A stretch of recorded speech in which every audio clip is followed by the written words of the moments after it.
En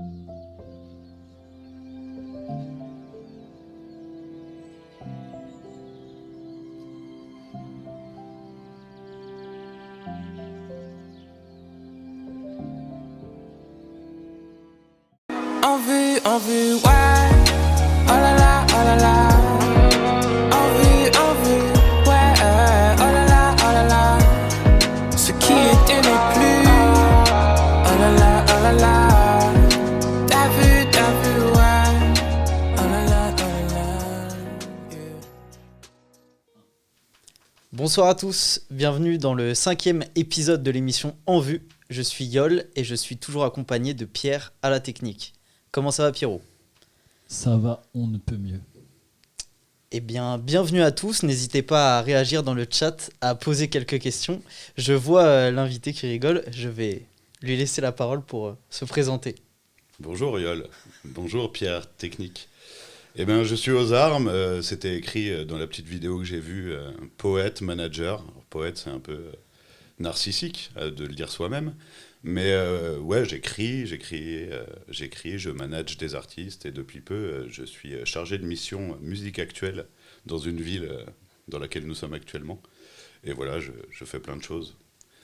Mais Okay. On va en parler. Parce que Ouais. se présenter là comme ça, c'est très dur. C'est difficile, ouais. Ouais, c'est pas simple. Je te propose de passer direct à ton média d'introduction. Donc on passe à la rubrique En vrai. Chez nous on parle en vrai. Chez nous on parle en vrai. Chez nous on parle en vrai. Chez nous on parle en vrai.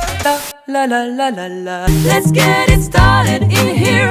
Un regard, une main et chaque fois le même refrain. Ce souffle chaud, ostinato.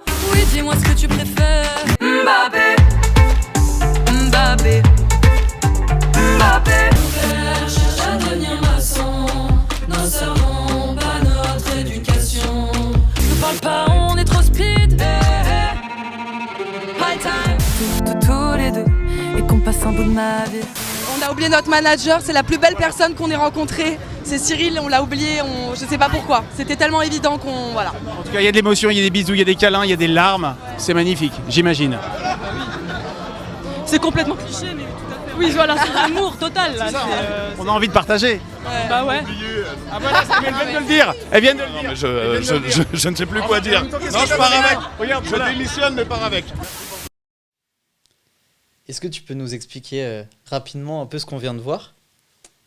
On a vu beaucoup d'images de LEJ, de Lucie, Elisa et Juliette, que je manage. Et est-ce qu'on a vu d'autres choses ? Je crois que tout était autour d'LEJ dans cette petite vidéo, si je ne m'abuse. Et voilà, une histoire qui dure depuis désormais 6 ans, si je ne m'abuse, bientôt 7. Et quand je revois les images, là, je me dis qu'on a fait un paquet de trucs. Ouais. Il y avait surtout des clips, mais il y avait le moment où elles m'ont oublié aux Victoires de la musique, où elles ont oublié de me remercier. Ça, je ne l'oublierai jamais, du coup j'ai gardé la victoire chez moi, ça leur apprendra. Mais j'embrasse Lucie, Elisa et Juliette, évidemment. Je crois qu'on a vu que ça. Ouais. On va en reparler un petit peu plus tout à l'heure. Tu peux nous expliquer un petit peu comment t'en es arrivé là ? Quand toi t'as dit que t'étais auteur, etc. Ça a commencé comment tout ça ? Est-ce qu'on peut repartir à peu près de l'époque lycée ? C'est là que ça commence un petit peu ou pas ? Ouais, c'est là que ça commence un petit peu, au lycée. Pour être franc, je préférais largement écrire des choses que j'avais dans la tête plutôt que suivre les cours. Et ce qui était cool, c'est que j'étais en L, donc ça me servait un petit peu. Et puis, comme beaucoup, j'imagine, je me suis mis à écrire avec des potes qui étaient dans ma classe au lycée. On s'est pris pour des rappeurs. Puis, on l'est devenu un petit peu plus, avec un succès de renom. Et puis j'étais à la fac, j'ai fait STAPS. Ça se voit aujourd'hui que j'ai fait STAPS. J'ai tout perdu. J'ai fait STAPS à Nanterre, puis je suis retourné en lettres, à mes premières amours, à Cergy. Donc une vraie histoire avec Cergy, évidemment. Avec Pourquoi la ville. t'étais allé en STAPS ? J'étais allé en STAPS parce que je me disais que je voulais être prof. D'accord. Je voulais être prof, moi ce qui me passionne c'est de transmettre. Et je voulais être prof de PS parce que je me disais ça a l'air cool, on peut transmettre et il n'y a pas de copie à corriger. Et je me suis rendu compte que pour être prof de PS, il faut vraiment pas être bête, il faut être très fort en sciences et c'était pas mon domaine. Du coup j'ai essayé et puis la deuxième année j'ai moins bien essayé, hein. J'étais à Nanterre, ça raconte déjà plein de choses d'être à la fac de Nanterre. Et je suis revenu en lettres à Cergy. Et là du coup, et puis j'ai fait une année en Erasmus en Espagne. Et j'avais des facilités, et je m'éclatais. Enfin, voilà, vraiment, j'aimais ça. J'avais pas besoin de me faire du mal pour avoir des résultats. À côté, je bossais. Donc pareil, dans la transmission, je crois, j'étais surveillant à côté. Depuis tout petit, tu avais cette passion pour les lettres? Pour écrire, etc. Oui, j'ai commencé à écrire des choses et des poèmes très jeunes. Je sais pas quoi, de quelle qualité, mais j'ai commencé très jeune, ouais.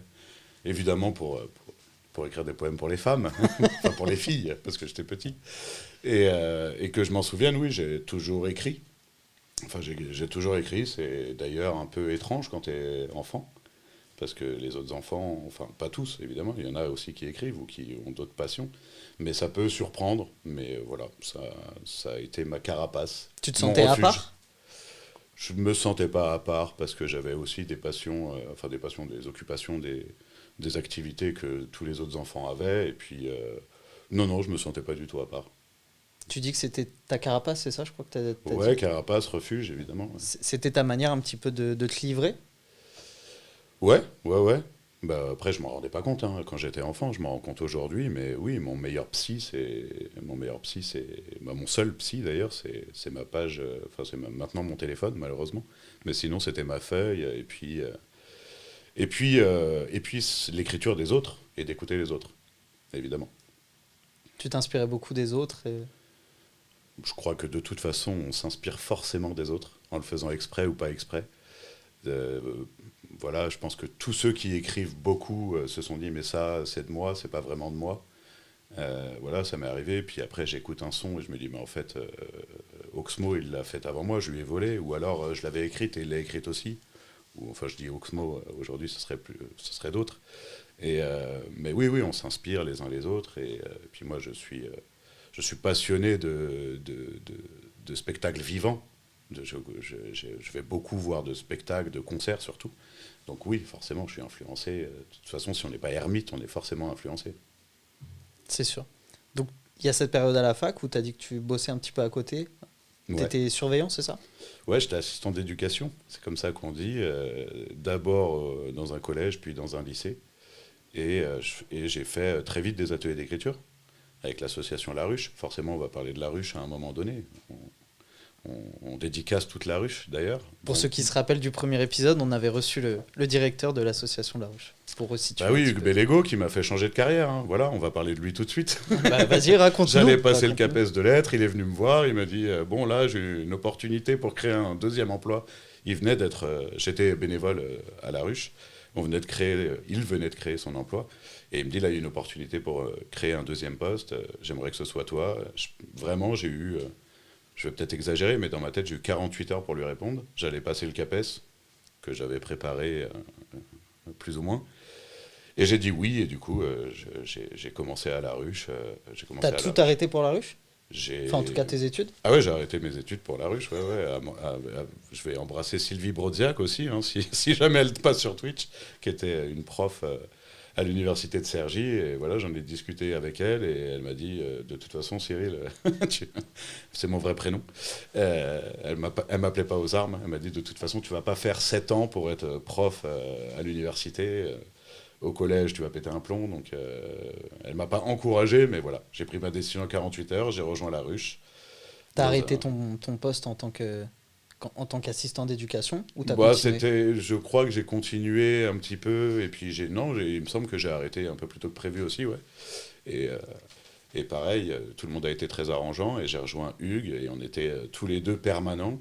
Et bah, voilà, après on avait une grosse bande de bénévoles pour faire plein de choses, et on était dans un petit local non loin d'ici, au Toulouse, avec le matos, et c'est comme ça qu'est née l'aventure avec La Ruche. C'était quoi ton rôle, toi, dans La Ruche? Ah, au début, on n'avait pas de rôle. Hein. Au début, Hugues et moi, on était les permanents, et puis tous les bénévoles, je ne sais même pas si on avait un rôle différent de celui des bénévoles, mais on faisait vraiment tout. Donc, on montait des projets, comme il continue de faire La Ruche, des projets en lesquels on croyait. Moi, je suis rentré à La Ruche parce que je voulais développer les ateliers d'écriture et des soirées slam, enfin des soirées de poésie, mais slam a été le mot tendance à cette époque-là. Et voilà, on avait plein de projets, des soirées funk, des soirées cinéma. Enfin, cinéma, j'en ai pas fait beaucoup, mais des concerts, participer à des festivals qui étaient à l'initiative de La Ruche ou d'autres. Là, je vois qu'on voit Wojtek à l'image. On était jeunes, on n'avait pas de barbe, on était beaux. Voilà, donc on a fait des soirées slam avec La Ruche et la rencontre, par exemple avec Wojtek et avec d'autres, avec WM, avec Corso Melon, avec plein, l'Unique et j'en passe. Je pourrais jamais tous les nommer. Et ça, c'était les débuts de La Ruche pour moi, et ça a été une grosse activité au début de l'association La Ruche.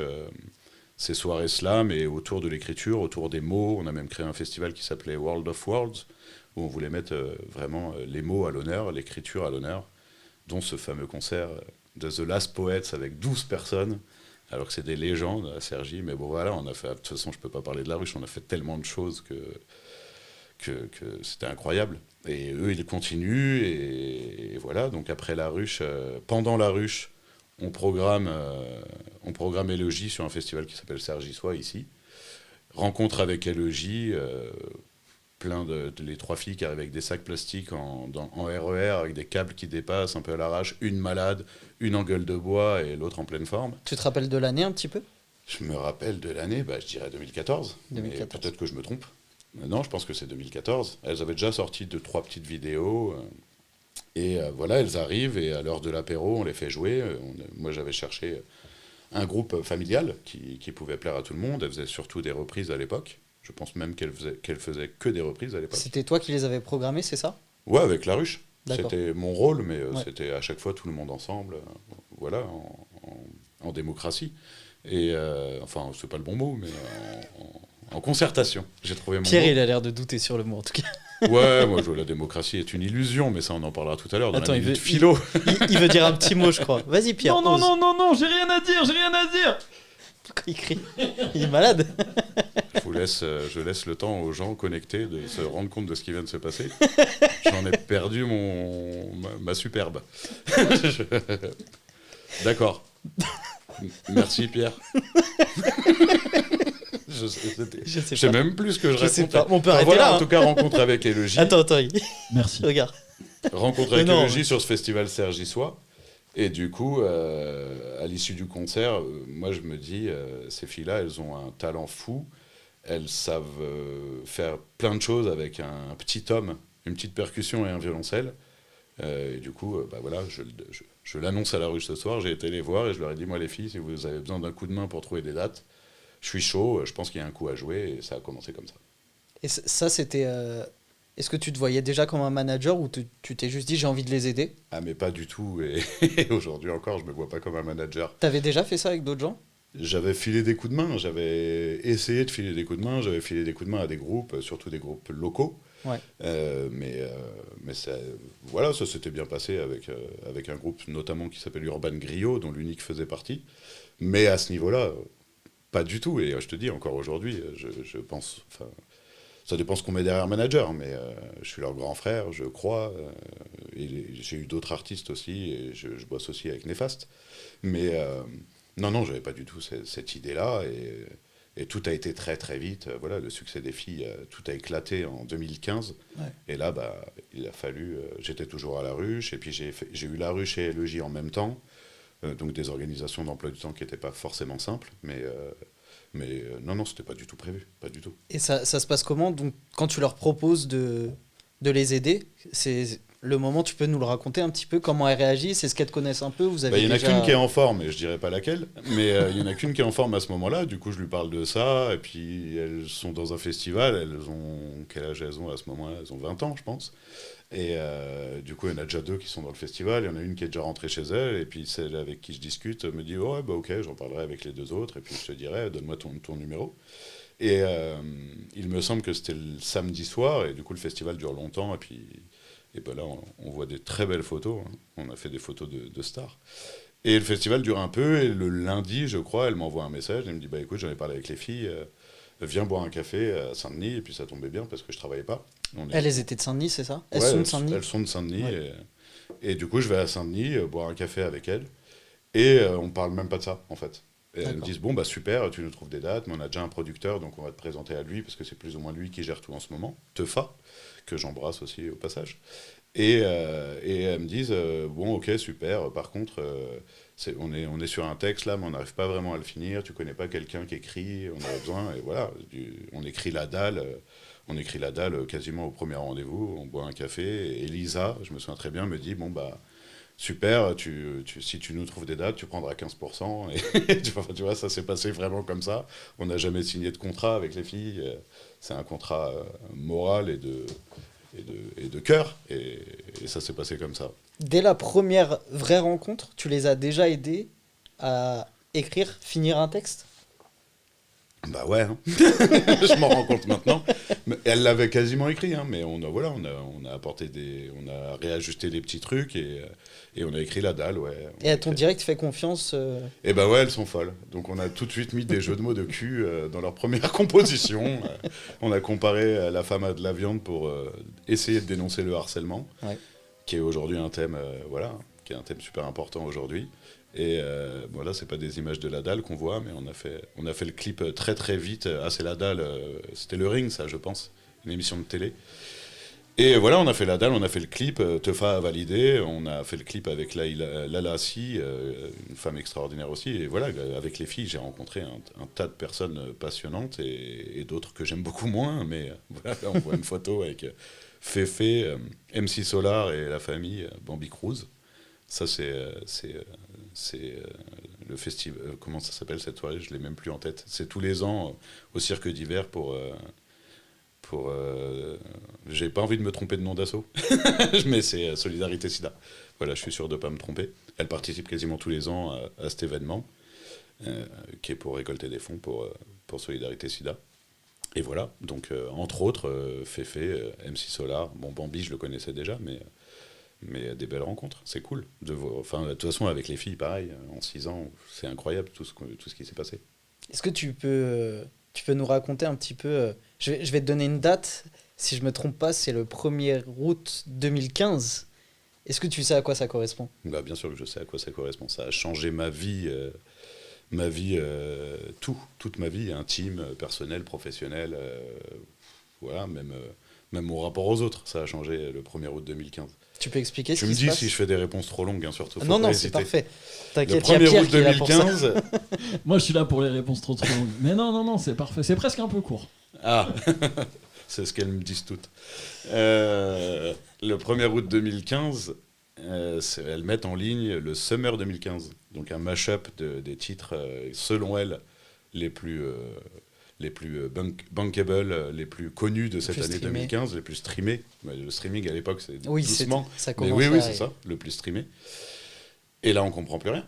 Ça fait, je me souviens plus à quelle vitesse, hein, mais ça fait 1 million de vues très très très très vite, peut-être dans la journée.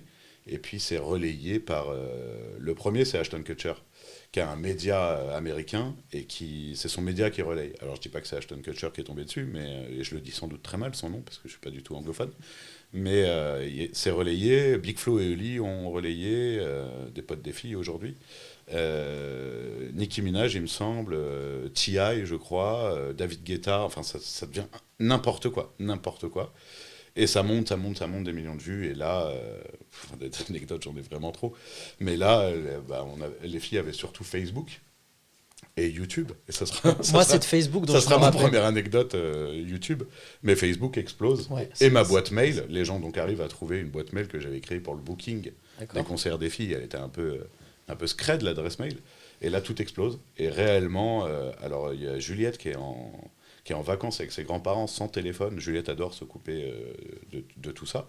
Donc il reste Lucie et Lisa qui sont en vacances dans le sud de la France, et moi qui suis ici, en banlieue. Et on passe vraiment notre vie à essayer de répondre aux messages et aux mails, parce qu'on veut répondre à tout le monde. Et au bout d'un moment, on prend la décision de se dire, Facebook, on arrête, parce que c'est plus possible, on n'y arrive pas. Et moi, j'essaye de répondre à des mails, mais forcément, je suis passé à côté de certains. Et d'autres, et voilà, et là, du coup, j'arrive à monter une tournée, j'ai plus rien à faire, quoi. Les Vous demandes y viennent, attendiez alors qu'avant, je cherchais des dates, et là, les demandes arrivent à moi, et des demandes de partout, des trucs incroyables.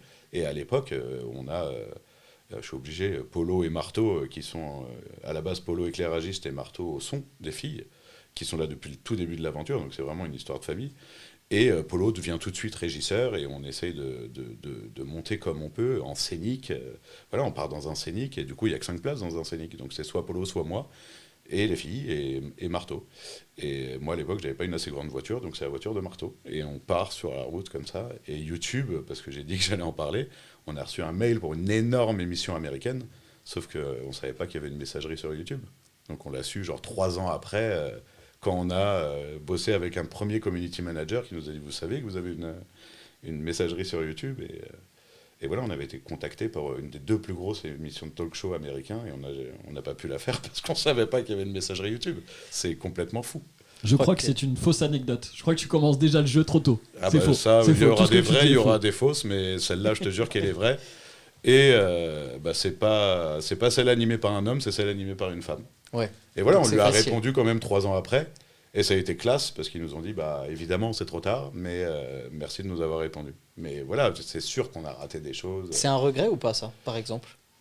Bah, c'est pas un regret, c'est la vie. Mais bah, ça aurait peut-être tout changé. Ça aurait peut-être tout changé ou pas. Et peut-être que ça aurait été catastrophique, peut-être que ça aurait été incroyable. On peut pas savoir, tu vois. Mais voilà, 3 ans après, ça nous a fait rire surtout. Mais c'est bizarre.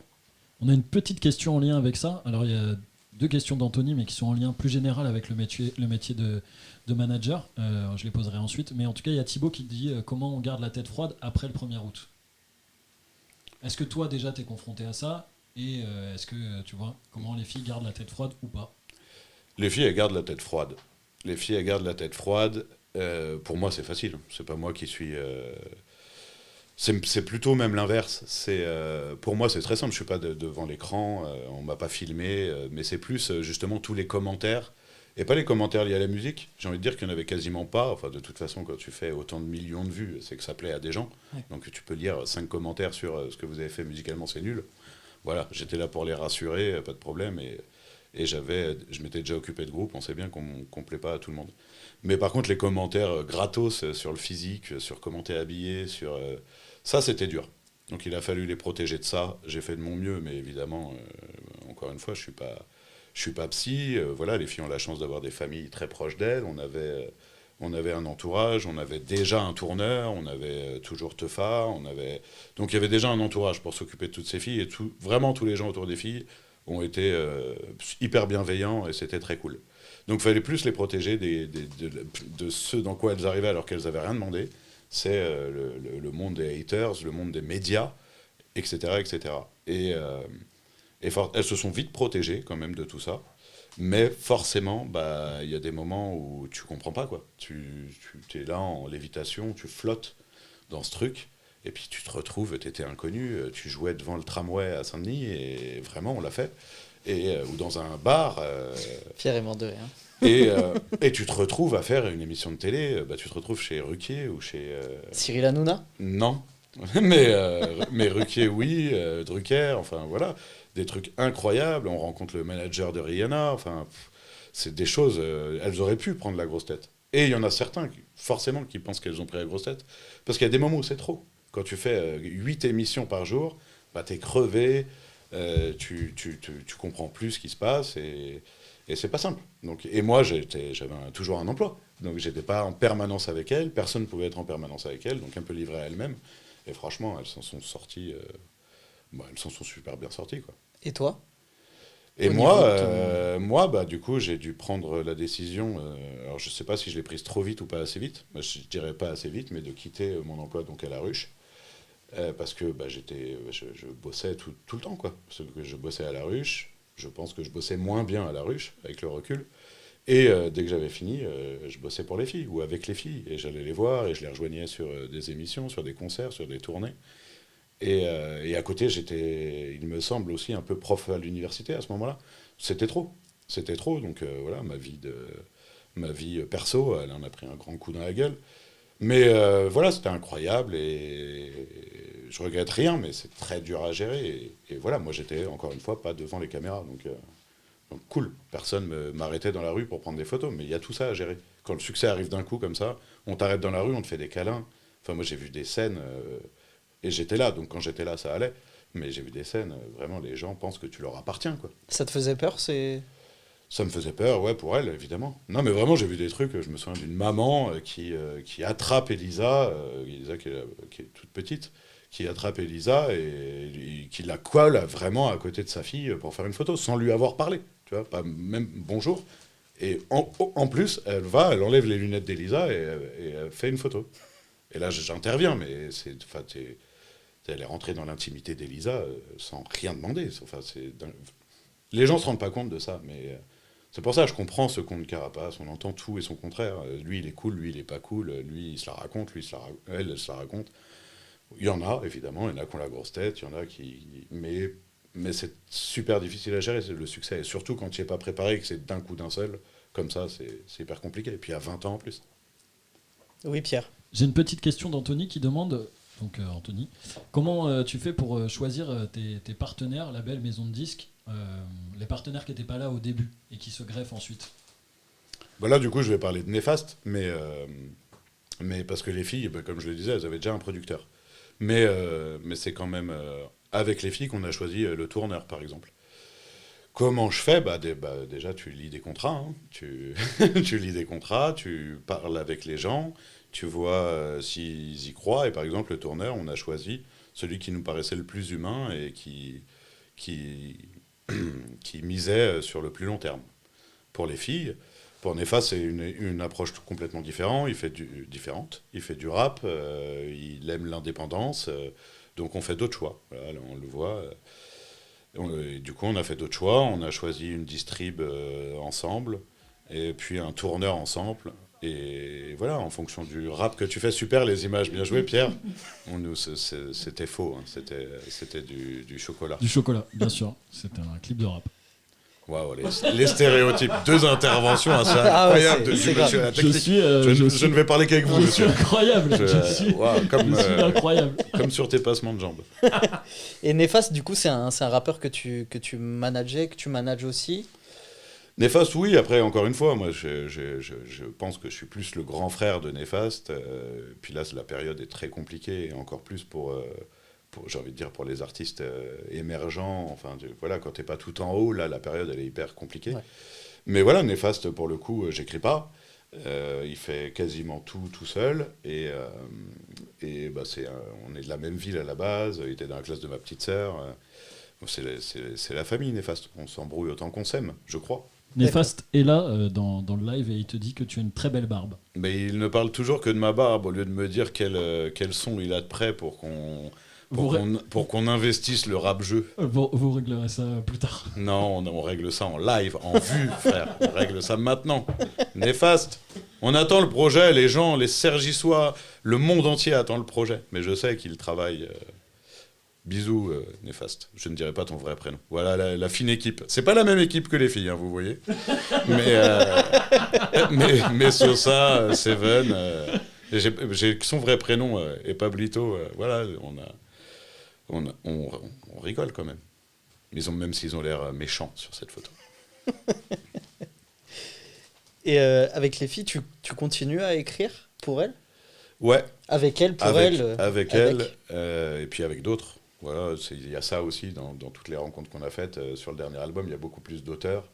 Et c'est cool, parce que ça propose plus de choses. Ça, c'était aux États-Unis. Enfin, vraiment, quand je regarde les photos, je me dis que c'est incroyable. C'est dans une chapelle à Austin. Enfin, on a fait des trucs incroyables. On rencontre une danseuse juste avant et elle vient danser sur scène avec les filles. Et ouais, on continue. Et voilà, j'ai eu la chance du coup avec les filles de collaborer avec Youssoupha, avec Kemler, mon frère Kemler, avec Nazim, avec plein de gens.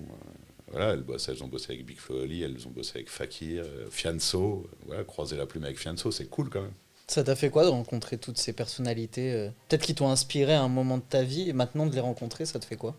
Ça t'a fait quoi ? C'est... Enfin, il y a un truc qui devient irréel, en fait, c'est que ça devient normal. Ça devient normal, et puis les filles, elles ont ce truc humain qui fait qu'elles travaillent de toute façon qu'avec des gens qu'elles connaissent. Donc, on se connaissait d'avant, et puis on se met à écrire, ça paraît naturel. Par exemple, le featuring avec Boulevard Désert, j'y suis pour rien du tout. Mais voilà, la rencontre avec Boulevard Désert, elle est simple, normale.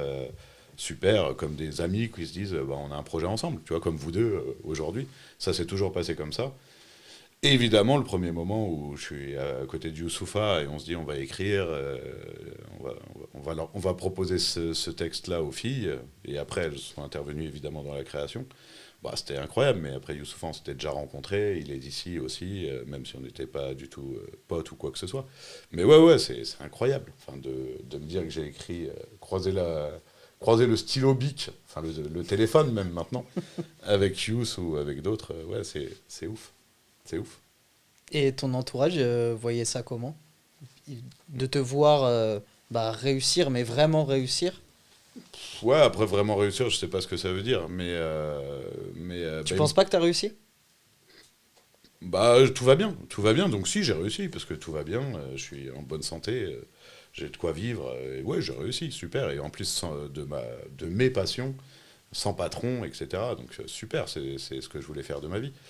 Bah, je pense qu'ils ont... Déjà, ils me l'ont pas dit, mais je pense que ma mère a eu peur, c'est sûr. Et surtout de moins me voir. Parce que enfin, j'étais débordé, comme je te l'ai dit. Trop de boulot en même temps. Et là on se voit plus, etc. J'ai fait des choix et du coup, c'est cool. Mais de toute façon, mes parents, mes sœurs, mes proches, voilà, personne m'a considéré comme une star ou comme quelqu'un qui avait réussi. Et j'espère que j'ai jamais pris la grosse tête. Après, si ça m'est arrivé, bah pardon, messieurs, dames. Et puis, des fois, j'ai dû leur mentir en leur disant que j'étais avec les filles, alors que je préférais juste rester tout seul chez moi. Parce que la solitude est confortable. Mais ça, maintenant, j'ai décidé que je disais que la vérité. Sauf quand je raconte des histoires sur YouTube, c'est complètement faux. T'avais une question, Pierre? Je t'ai vu lever la main. Non, je voulais juste lui dire qu'à un moment donné, il va falloir qu'il monte quand même dans l'émission, puisqu'on a une superbe rubrique qui arrive. J'ai déjà menti et j'ai déjà dit la vérité, mais on va continuer. Pendant l'émission? Oh là là. J'adore, c'est un concept. Et rien ne bouge. Le concept. Comédien, parce que je suis comédien aussi également. Ah, t'es aussi comédien? Je suis aussi comédien. Oh là là, il fait les transitions. Ouais, et ventriloquent. Ventripotent. Pierre. Aussi. Est-ce que tu peux nous lancer la rubrique du triple qui, s'il te plaît? J'ai envie que ce soit toi qui la lance. Alors, Dis-moi Qui? Alors pour t'expliquer le triple qui, Ça fait qui. Je savais que t'allais aimer. il l'avait prévu depuis Non, longtemps. pas du tout. Je te propose 3 noms. Pour une situation, tu choisis un nom. Est-ce que ça te va? Ok. Si tu devais croiser la plume, je reprends ton expression de tout à l'heure, donc écrire un texte, un slam, je sais pas ce que tu veux, ce serait avec Abdel Malik, Gaël Faye ou Grand Corps Malade. Qu'est-ce que tu choisis? Bah, je ne choisis pas Abdel Malik.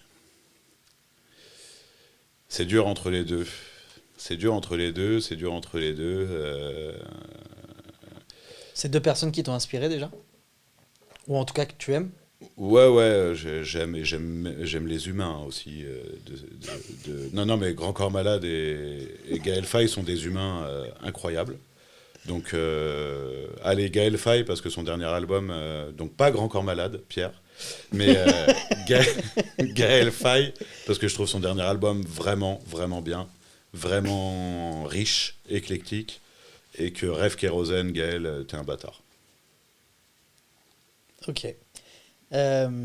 Si tu devais écrire un texte, ce serait pour Douskawa, The Weeknd ou Jul?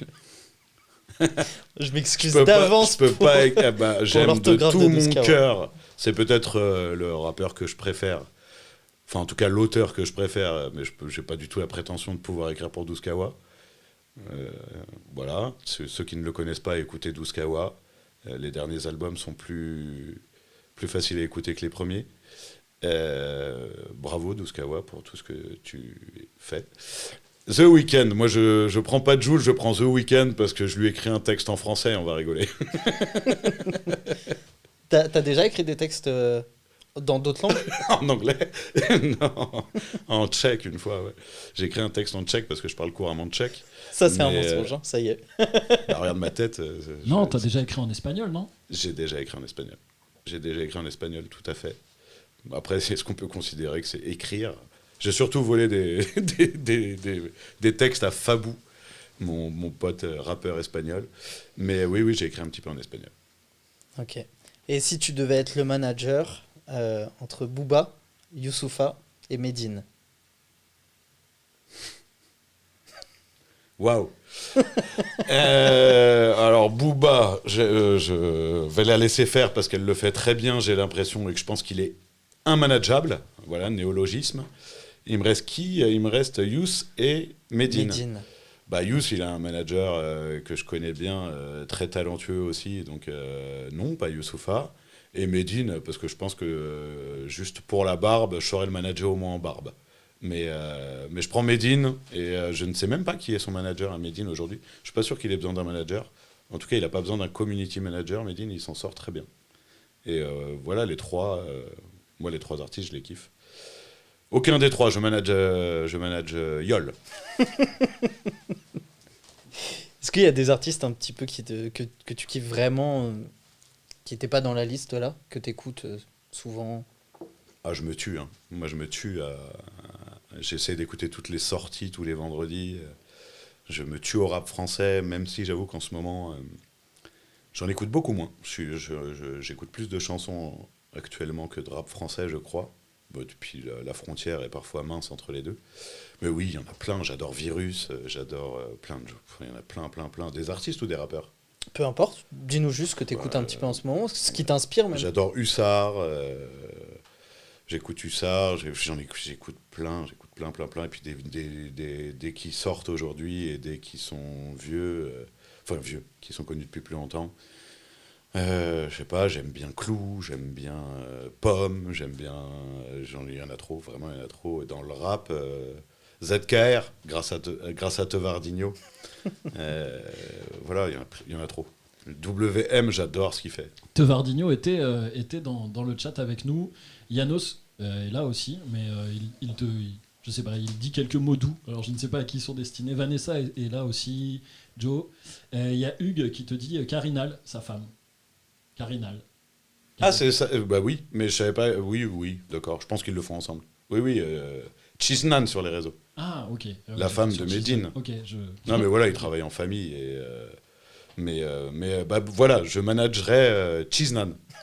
Parce qu'elle a l'air de bien cuisiner. Et moi, ma passion, c'est quand même de manger. Ça ressemble à quoi la journée de Aux Armes? Parce que tu disais que tu faisais plein de trucs.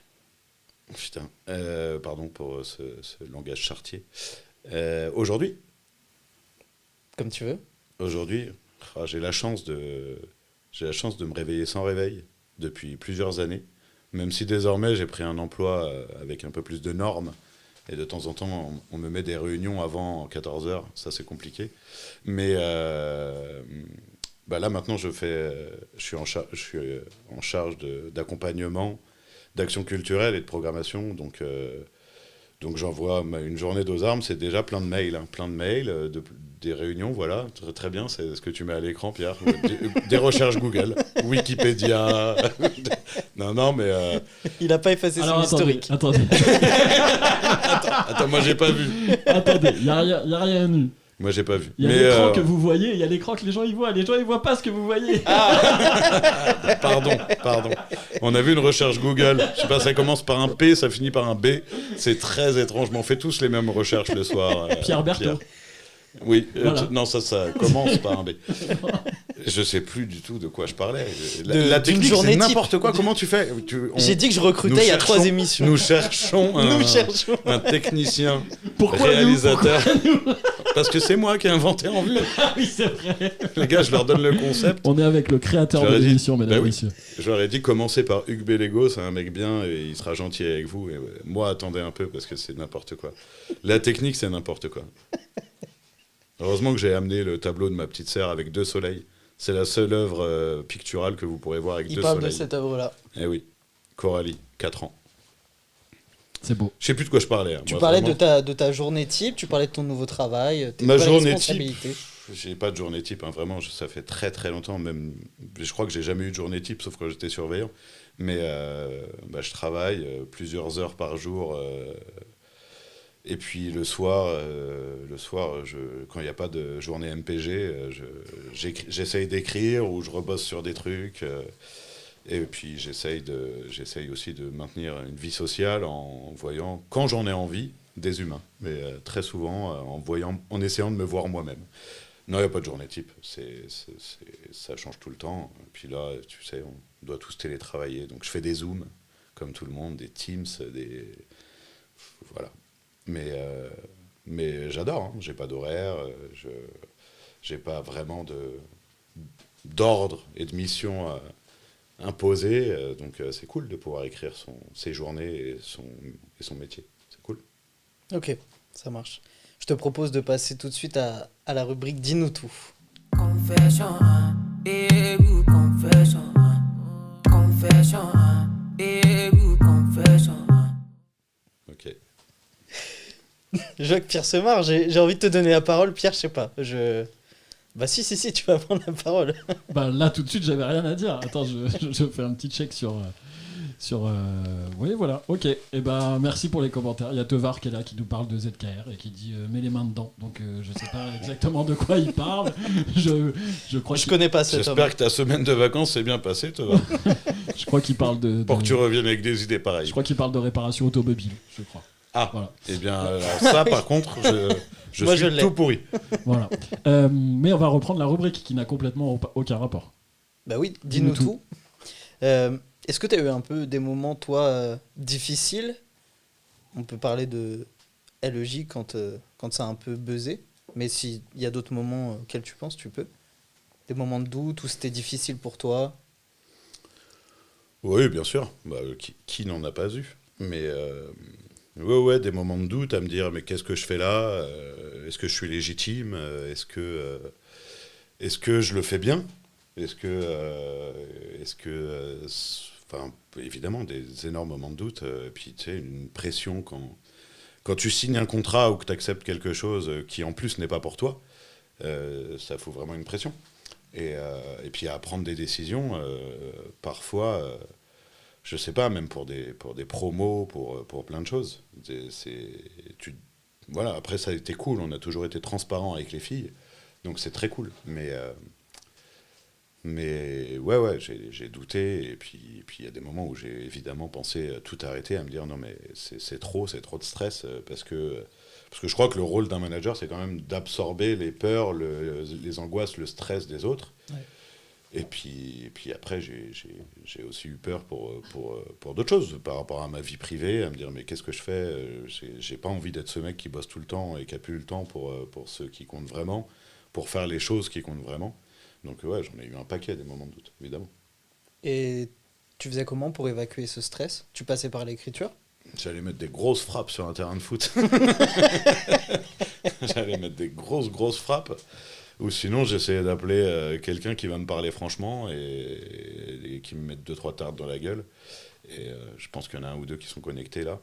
Et voilà, merci à eux. Et puis sinon, j'allais frapper chez ma mère le dimanche et je lui disais « Maman, s'il te plaît, fais-moi à manger et viens, on parle d'autre chose. » Et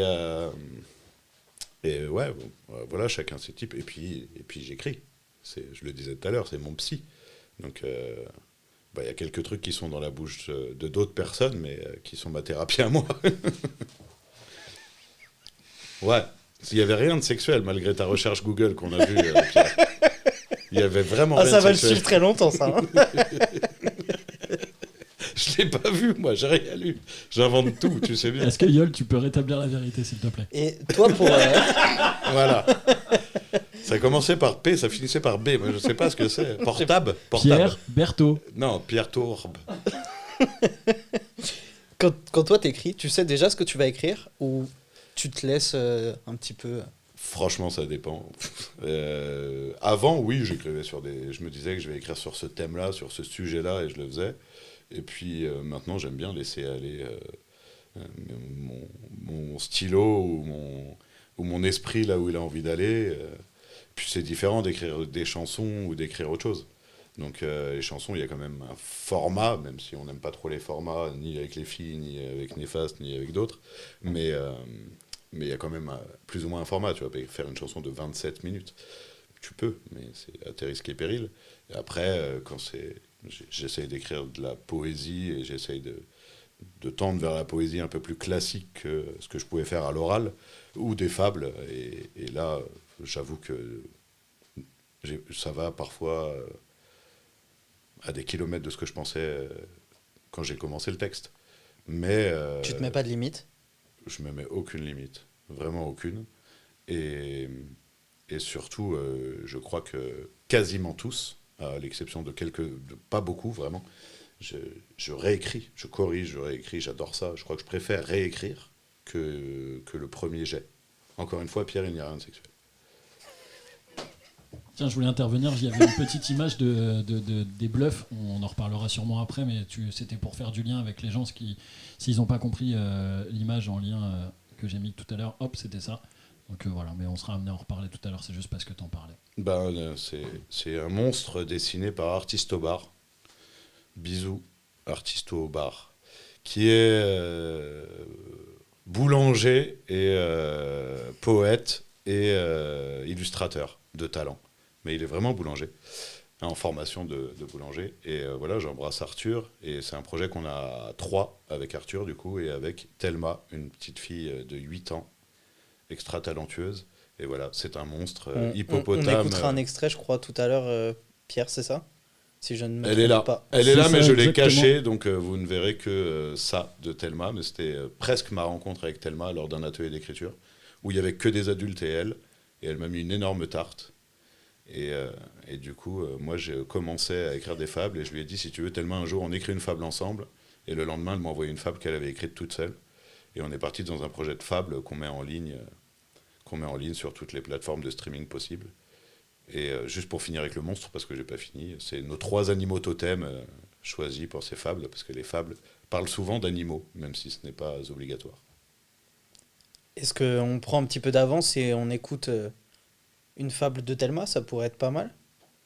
Allez, on fait ça tout de suite, on est parti, et en plus c'est en lien avec les commentaires, puisqu'il y a Stéphanie qui est avec nous, Stoufi, qui demandait que tu parles des bluffs, donc tu vois, tout le monde est connecté. Thelma en parle mieux que moi. Les connexions se font et se défont, et les connexions se font à fond. Voilà. Merci, Pierre. C'est parti. Merci. On balance le coup de cœur. Such a fucking hoe, I love it. You're such a fucking hoe, I love it. Les inséparables. Sur le même perchoir, mais séparés, dans 2 cages isolées, les oiseaux se parlaient. Pourquoi on nous a éloignés? Moi, je voulais juste aimer. Je n'aurais pas dû le montrer. Il fallait rester caché. Les gens ont peur de ce qu'ils ne connaissent pas. C'est ma maman qui dit ça. Ils changeront peut-être d'avis si on résiste sans cri. 2 filles qui s'aiment, pourquoi ça gêne? Mes couleurs sont masquées. Je perds mes plumes si je ne peux pas te toucher.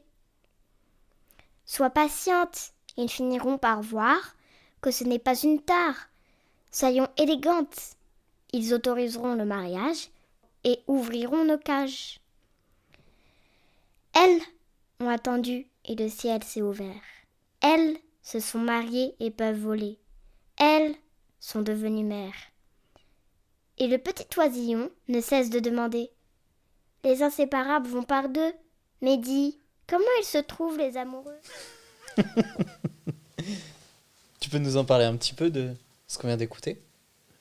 On vient d'écouter une bluff, fable à l'envers, qui a la prétention de changer le monde, de Tété, de Thelma, qui est mon artiste préféré. Je ne l'ai pas dit tout à l'heure, mais c'est évidemment Thelma, mon artiste préféré, qui écrit elle-même, qui dit elle-même les fables. Parfois, elle me fait intervenir, dire des phrases comme ça dans ses fables, et qui parle d'une histoire d'amour entre 2 femmes. Je n'ai pas envie de dire plus, moi je sais quelle femme ça concerne. Mais voilà, c'était en plus d'actualité, c'est toujours elle qui choisit ses thèmes, comment elle en parle. Voilà, elle est hyper libre et elle a rejoint ce projet libre, de la même façon. Et du coup, on a ce projet à 3, et même à 3++, parce que Pauline a dit une de mes fables. Et moi, c'est ce que je préfère. À la base, je voulais écrire des fables pour Thelma. D'accord. Et qu'elle les dise, des fables pour enfants. Puis je me suis rendu compte qu'il n'y avait pas mieux qu'une enfant pour écrire des fables pour enfants. Elle a quel âge? Elle a 8 ans. Elle vient d'avoir 8 ans. Non, c'est incroyable. Enfin, moi, je trouve ça incroyable. Après, je suis peut-être pas objectif, mais je trouve que son niveau... Puis la psychologie, la philosophie qu'il y a dans ces fables, je trouve ça incroyable à 8 ans. C'est complètement fou. Et voilà. Et du coup, je disais, Pauline en a lu une, et je trouve ça très, très cool. Je lance un appel si vous voulez dire des fables, avec plaisir. Parce que je préfère écrire pour les autres que pour moi, en fait. Et on parle d'une enfant, du coup, de 8 ans. Pour toi, l'écriture, c'est inné? C'est quelque chose qui se travaille? Comment on apprend à écrire, même? Il y a les deux. Il y a forcément les deux. Pour elle, c'est forcément inné. Enfin, je crois pas que j'avais ce niveau-là à 8 ans. Je sais même pas si je l'ai. Non, mais voilà, il y a une simplicité et une vérité dans ce qu'elle dit qui est incroyable. Donc ça, pour moi, c'est inné. Et après, ça se travaille, évidemment. Donc, moi, je veux vraiment pas y toucher. Donc, des fois, je lui dis, si elle répète trop de mots dans la même fable, et puis elle va me dire, ouais, bah, ok, mais elle va le faire quand même comme elle a décidé de le faire. Donc, après, comme tout, hein, ça se travaille, évidemment. Il y en a qui... Si Gignac n'avait pas travaillé son football, il ne serait pas aussi fort au football aujourd'hui. Il n'a pas mis le but en finale. Il ne l'a pas mis, parce qu'il n'a pas assez travaillé. Mais c'est quand même inné, ce talent qu'a André Pierre. Très bien. Est-ce qu'on passe à la rubrique coup de cœur, Pierre? Oui, parce que sinon je peux te citer toutes les équipes de foot de chaque année aussi. En tout cas, juste avant ça, il y a des personnes qui ont été touchées, notamment Sabrina qui dit que ce qu'elle a écouté, ça c'est rentré en plein cœur. Elle connaissait pas, elle découvre.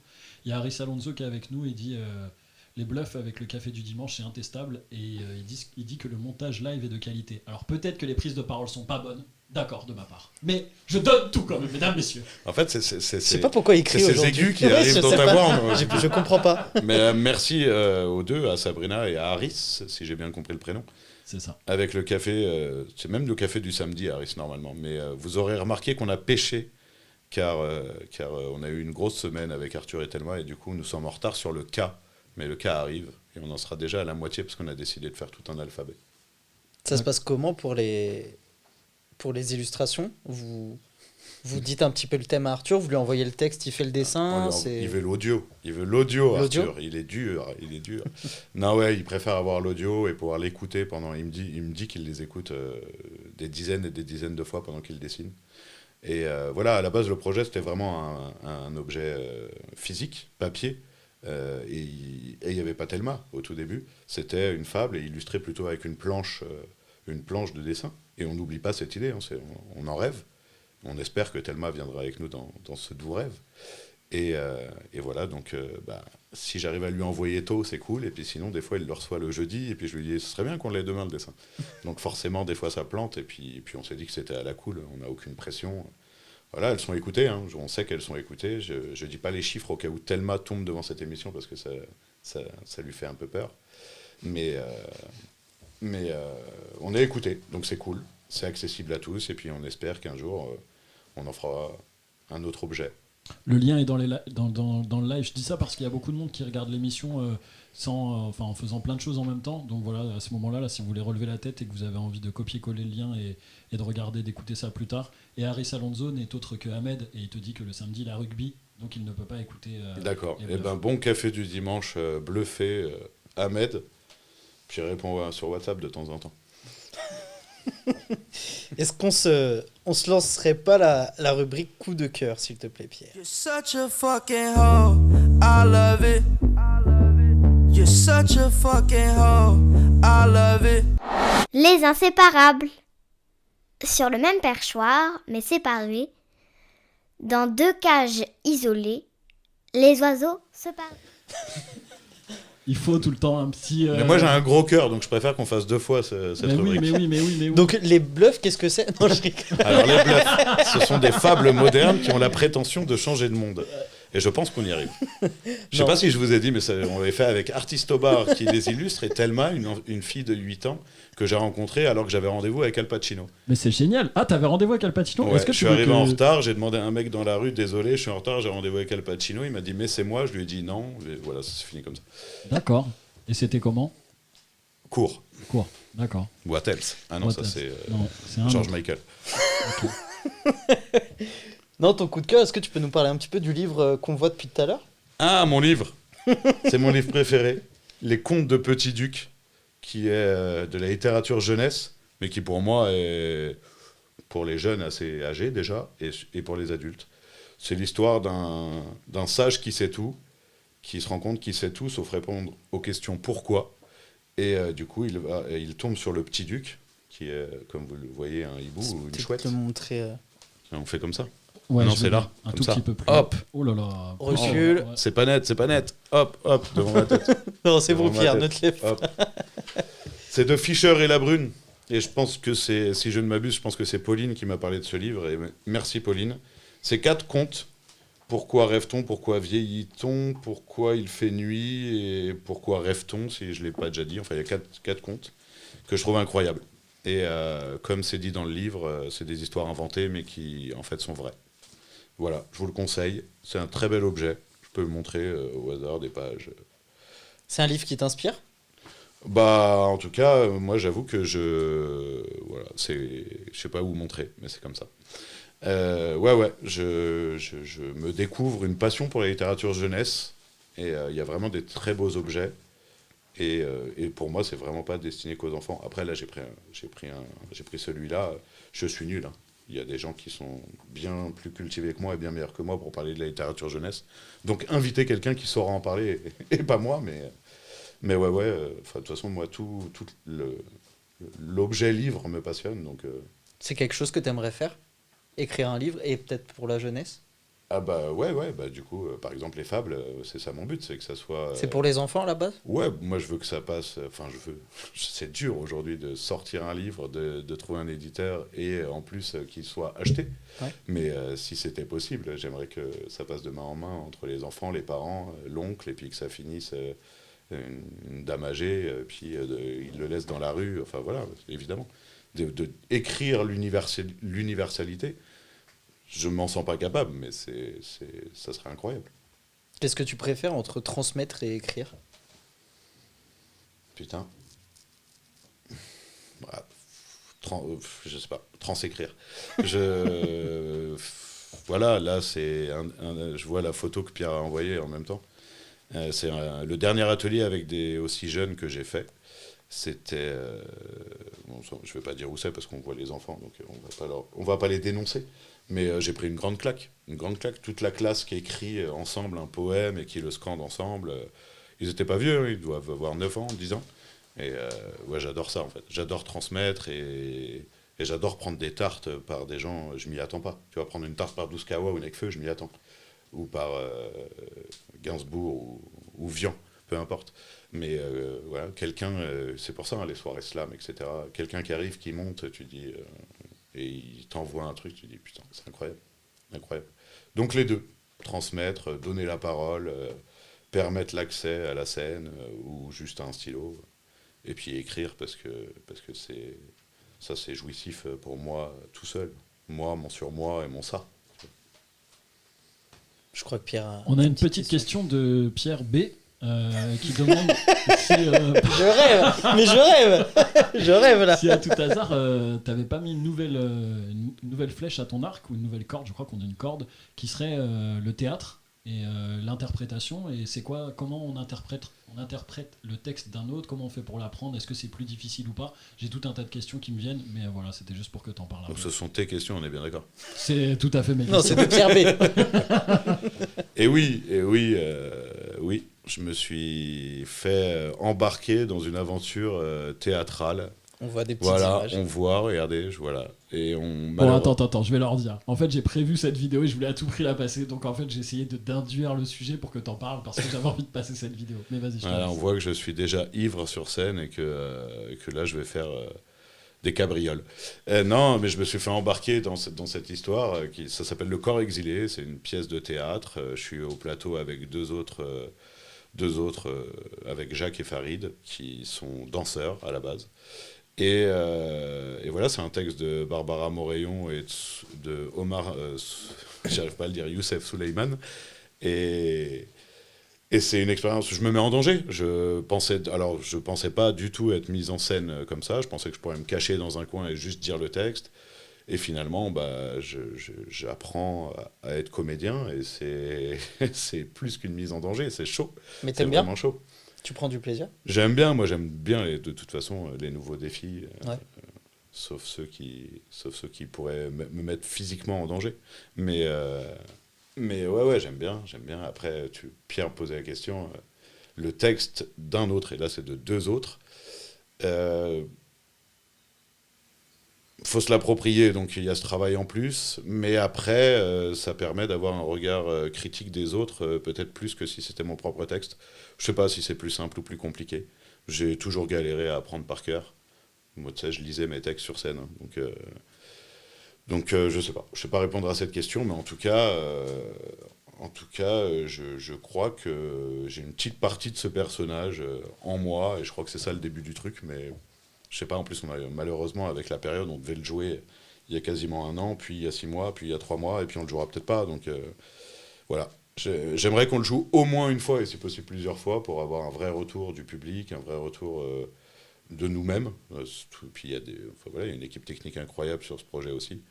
Et voilà, ça fait partie des trucs que j'aimerais faire en 2021. Ça serait bien qu'on le joue au moins une fois. Normalement, on le jouera. Mais celui qui saura répondre à cette question, il est très fort. Ah, on espère. Merci beaucoup à toi.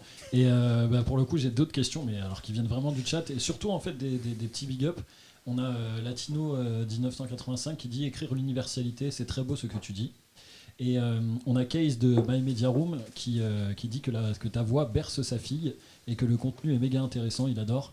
Et ensuite, on a tout plein de personnes de l'association La Ruche qui sont là, Nikai, Julien, Defray qui est là, qui te fait la référence en disant partagez, ose partager.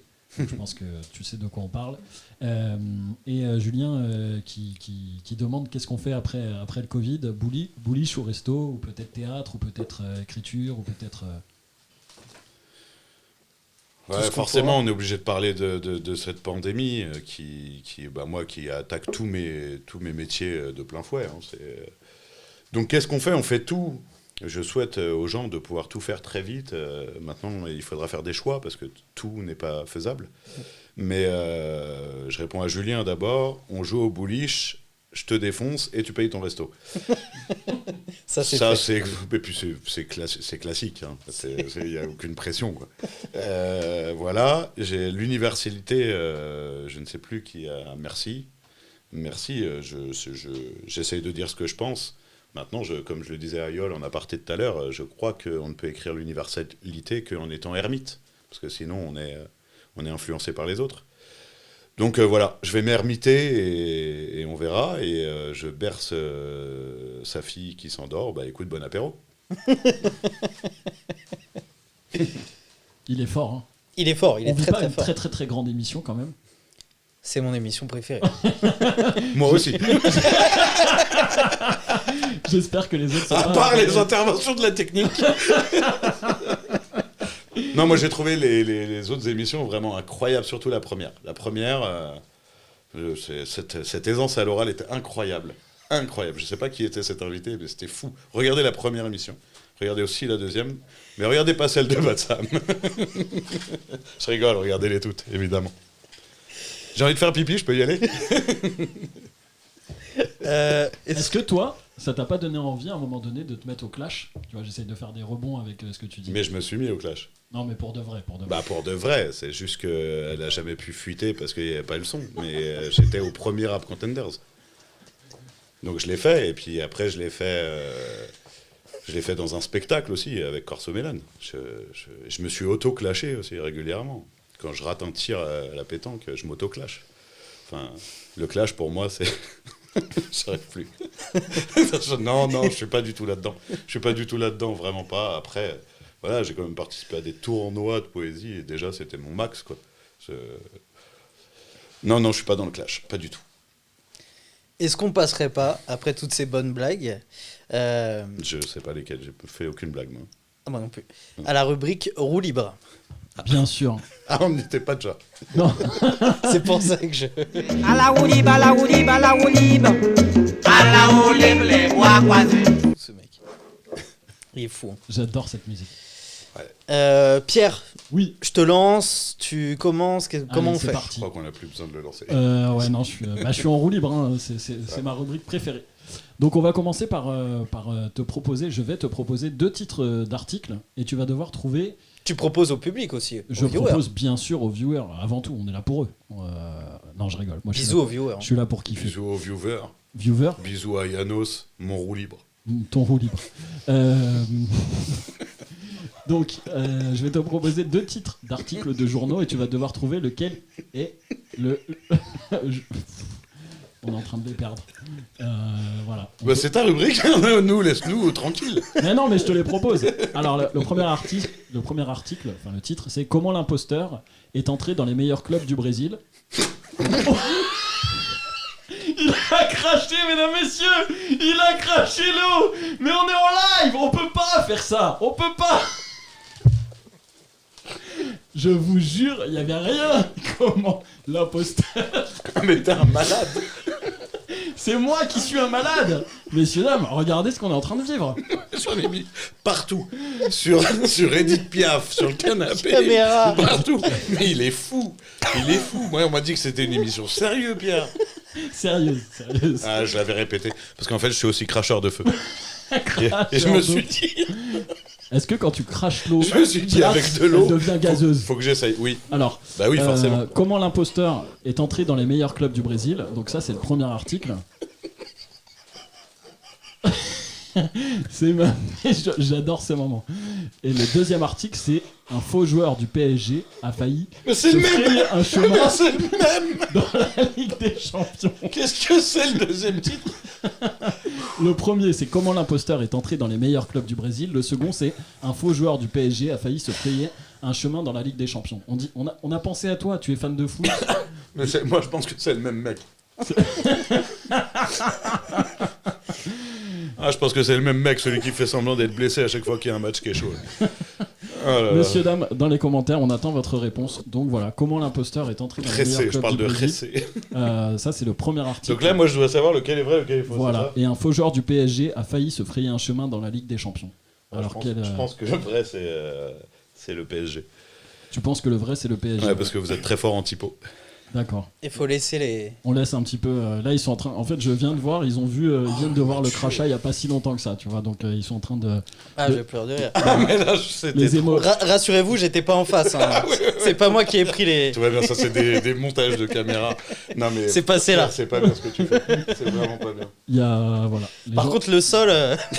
Voilà, ça va, Messieurs, dames, on connaît. à votre avis, première ou Quel salaud. deuxième article. Et en plus, il m'insulte alors que c'est lui qui crache sur mon matériel. Tout va bien. Ah bah faut Tout va désinfecter, bien dans de le toute meilleur façon, des c'est le mondes. Covid. Hein. Donc voilà, et ben ça vote dur hein, puisque personne n'a voté actuellement. En même temps, ils sont 3. Donc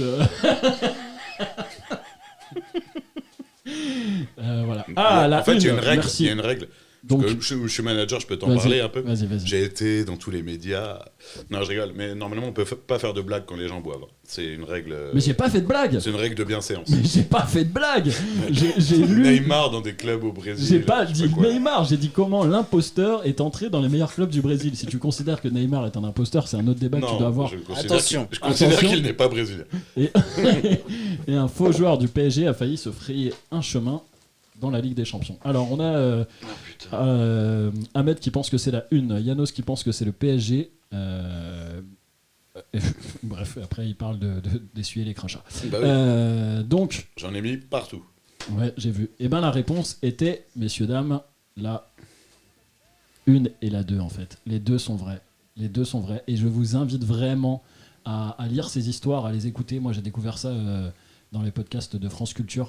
Oh là là, j'adore faire ça. En fait, je Et le savais pour le joueur du PSG. C'est vrai que tu le savais Ouais, pour le ouais, joueur du je PSG. l'avais vu ce truc. Le joueur du PSG, c'est vrai, et le joueur du Brésil, c'est vrai aussi. Donc il y a un docu qui est sorti sur lui, et c'est extraordinaire ce qu'il a fait. Enfin, si on peut dire, hein, c'est un grand homme. Ah, mais club, c'était club de foot. Et Je oui. viens de réfléchir, je viens de comprendre. De quoi, L'histoire tu- de Mais moi, Kaiser. je le voyais en discothèque, le bordel. Ah, moi je croyais que tu voyais. T'étais pas sur un club sandwich quand Ah, même. j'étais pas sur un club. Ah ouais, lui, il était sur un club sandwich. Pour le coup. J'espère qu'ils ont en direct parce qu'on n'est pas loin du génie de la poésie là quand même. Merci. C'est un docu Merci, Pierre. qui est sorti. Donc en gros, je vous fais l'histoire. J'ai Très, très le rapidement. micro qui goûte. Carlos Enrique Raposo. C'est l'imposteur le plus fantasque de l'histoire du Ah, il baseball. se faisait même étirer et tout. Il est né il est chaud. en 63 et il est parvenu à signer plusieurs contrats dans des clubs pro dans les années 80 et 90 sans avoir aucun talent ni aucune capacité physique pour le haut niveau. Et en fait, il a été surnommé Kaiser parce qu'il ressemble à Beckenbauer, paraît-il. Et c'est un escroc, un beau parleur qui a adopté une stratégie qui consistait à se faire engager dans un club et ensuite, la plupart du temps, à se battre avec les gens pour sortir du terrain. Mais vraiment, cette histoire est folle. Ils en ont fait un film, un docu qui est sur Canal+. Et donc voilà, voilà. C'est super. Vraiment incroyable. C'était incroyable. J'adore cette émission juste pour ce moment. Voilà. Voilà. Merci. Ouais. Et donc la deuxième histoire. Eh ben, la deuxième histoire, non. J'ai décidé de ne parler que de la première. Ici. la deuxième est presque plus touchante. Et c'est qui le joueur? Ouais, en fait, c'est un gars qui est complètement fan du PSG et il s'est pris en photo avec un pote devant en visitant le Parc des Princes. Et vraiment, son rêve, c'était d'être footballeur. Il a tout fait pour. Et en fait, je crois que c'était un peu une pipe quand même. Et il n'était pas hyper bon, le mec. Et finalement, il n'a jamais été pris, mais il a réussi à faire croire à d'autres. Et à la suite de ça, il a été démasqué par des fans du PSG qui ont reconnu qu'il n'avait jamais joué au PSG, ce mec-là. Et maintenant, il aide des jeunes à signer dans des clubs. Enfin, c'est un truc de fou la façon dont il a réussi à... Bien joué. Un bel escroc. Voilà, c'est Ouais, ça. Et je savais pas qu'on pouvait encore dire c'est une pipe en 2020. C'est Ouais, une pipe. ça m'a. C'était C'était une pipe. C'était une Ça me pipe. donne envie de recracher sur le matériel. Du moment que tu craches pas sur mon collègue, ça me va. Non, lui, il fait son boulot. Lui. Ouais, j'ai Et- Mais en tout cas, voilà. Et voilà, j'ai découvert ça sur Les Pieds sur Terre, donc c'est un épisode. C'est vrai que ça m'a fait magnifique. mal, hein, ce renvoi d'eau. C'est Voilà. Eh ben- animial parce que dès qu'il Mais c'est prend- à toi là. Ouais, mais dès qu'il Alors, prend- c'est et qu'est-ce il que faut c'est savoir que Qu'est-ce que c'est Sabrina pensait comme toi, qu'elle pensait à un club de nuit aussi. Ah, merci Sabrina. Et voilà, Stéphanie a écouté le podcast et on est connectés. Merci Stéphanie. Maintenant, c'est à toi, aux armes, de nous raconter. Alors, 2 anecdotes, messieurs, dames. J'espère que Oyal va pas cracher. Tremblement de terre. Ça, c'est le crachat, Il ça. abîme les œuvres d'art. Je laisse Yol. Bah non, tu viens de donner la parole aux C'est armes. n'importe quoi cette émission. Donc, Elle n'a j'aimerais ni que- queue ni tête. J'aimerais que tu racontes 2 anecdotes, une vraie et une fausse. Et les viewers vont essayer de trouver laquelle est vraie et laquelle est D'accord. fausse. Fais pas semblant de pas savoir, on a préparé tout ça depuis Moi 15 j'ai rien jours. préparé, j'ai plein d'anecdotes. J'en ai une avec Wojtek ou une avec Gérard Depardieu pour commencer. C'est les internautes qui décident. Ah, c'est super ça, on adore. Alors, Ah oui. messieurs, dames, Alors on leur laisse le temps. on leur laisse un peu le temps parce qu'il y a Soit une petite latence. Wojtek, soit Gérard Depardieu. Donc, messieurs, dames, est-ce que vous voulez une anecdote? Alors, Sabrina demande avec Wojtek pour le moment, premier vote. Les concepts interactifs low cost, dit Hugues de la Roche. Après, je vais faire pareil pour l'autre. Hein. D'accord. Pour l'autre histoire, je vais donner des choix. Ok. D'ailleurs, vous pouvez choisir maintenant. J'en ai une avec un tourbus ou un avion. Alors, tourbus ou avion, Wojtek ou Depardieu? Mesdames, messieurs, c'est à vous de choisir. Quand ils choisissent les deux fausses ou les deux vraies, je suis en galère. Alors, on a Wojtek et Depardieu, donc on a un partout pour le moment. Ah bah sinon je fais que c'est là. Hein, Si ça sera Hugues déjà peut bien. voter plutôt que de critiquer l'émission, ça serait super sympa. J'ai pas du tout envie d'entendre parler de Depardieu, dit Sabrina. Vanessa veut Wojtek. On Sabrina, veut tous Wojtek. Sabrina veut Wojtek dans l'avion. Je sais pas Wojtek dans l'avion. T'as pas Wojtek et Depardieu dans le même Je avion. peux l'inventer. C'est Wojtek et Gérard Depardieu qui sont dans un avion. Et l'un dit à l'autre, tiens, aujourd'hui t'as mis une ceinture. Voilà. Donc je pense que Elle pète cette histoire. la foule veut Wojtek. La Moi- foule veut Wojtek. Moi je voulais Depardieu, mais la foule veut Mais il Wojtek. va m'en vouloir de la raconter Wojtek. Mais elle est fausse ou elle est vraie? Déjà, elle est vraie si tu nous dis ça. Il va m'en vouloir de la raconter. Ah, il est fort. Ah, il est bon, fort, hein. Il est très fort, très il est bon. fort. Il est très très bon. Wojtek, je l'ai rencontré à la toute première soirée slam à laquelle j'ai participé. Il était tapis dans l'ombre. Et il est arrivé... Quoi? Tapis dans l'ombre, ça va. C'est une expression moins désuète que pipe. Il a un langage, quand même, Pierre, c'est uniquement centré sur... Bref. Bref. Donc il était tapis dans l'ombre, et j'ai dû dire quelque chose qui lui a pas plu dans mon texte. Lui, il n'avait pas participé, et du coup, déjà, j'ai rien compris à son prénom, hein, il faut être honnête. Et on a failli en venir aux mains pour notre première rencontre avec Wojtek. C'est ça ma première histoire. Donc ça, c'est la première histoire. Vous devez trouver si elle est vraie ou elle est fausse. Il aurait bien évidemment perdu. Et je crois que c'est Tourbus. Alors pour le moment, on a Tourbus et Avion, pareil, qui sont côte à côte. On a 62 votes pour Avion et 62 aussi pour... non mais Avion, elle est un peu pétée. Elle est Ouais, pétée. j'ai pas Mais fait pour preuve, cette histoire, j'ai pas fait qu'est-ce preuve qu'on de dit beaucoup d'imagination. Alors c'est vrai ou c'est faux? Attends d'abord, ouais, comme ça on les laisse bien jouer, il y a le plus. Heureusement. Ouais, mais si je réponds, ils vont savoir que la Ouais, deuxième non. est vraie ou fausse. Non, tu réponds pas. ne maintenant, réponds pas réfléchis. tout de suite, D'accord, mais bah, moi je vais lire un petit compte. On échange.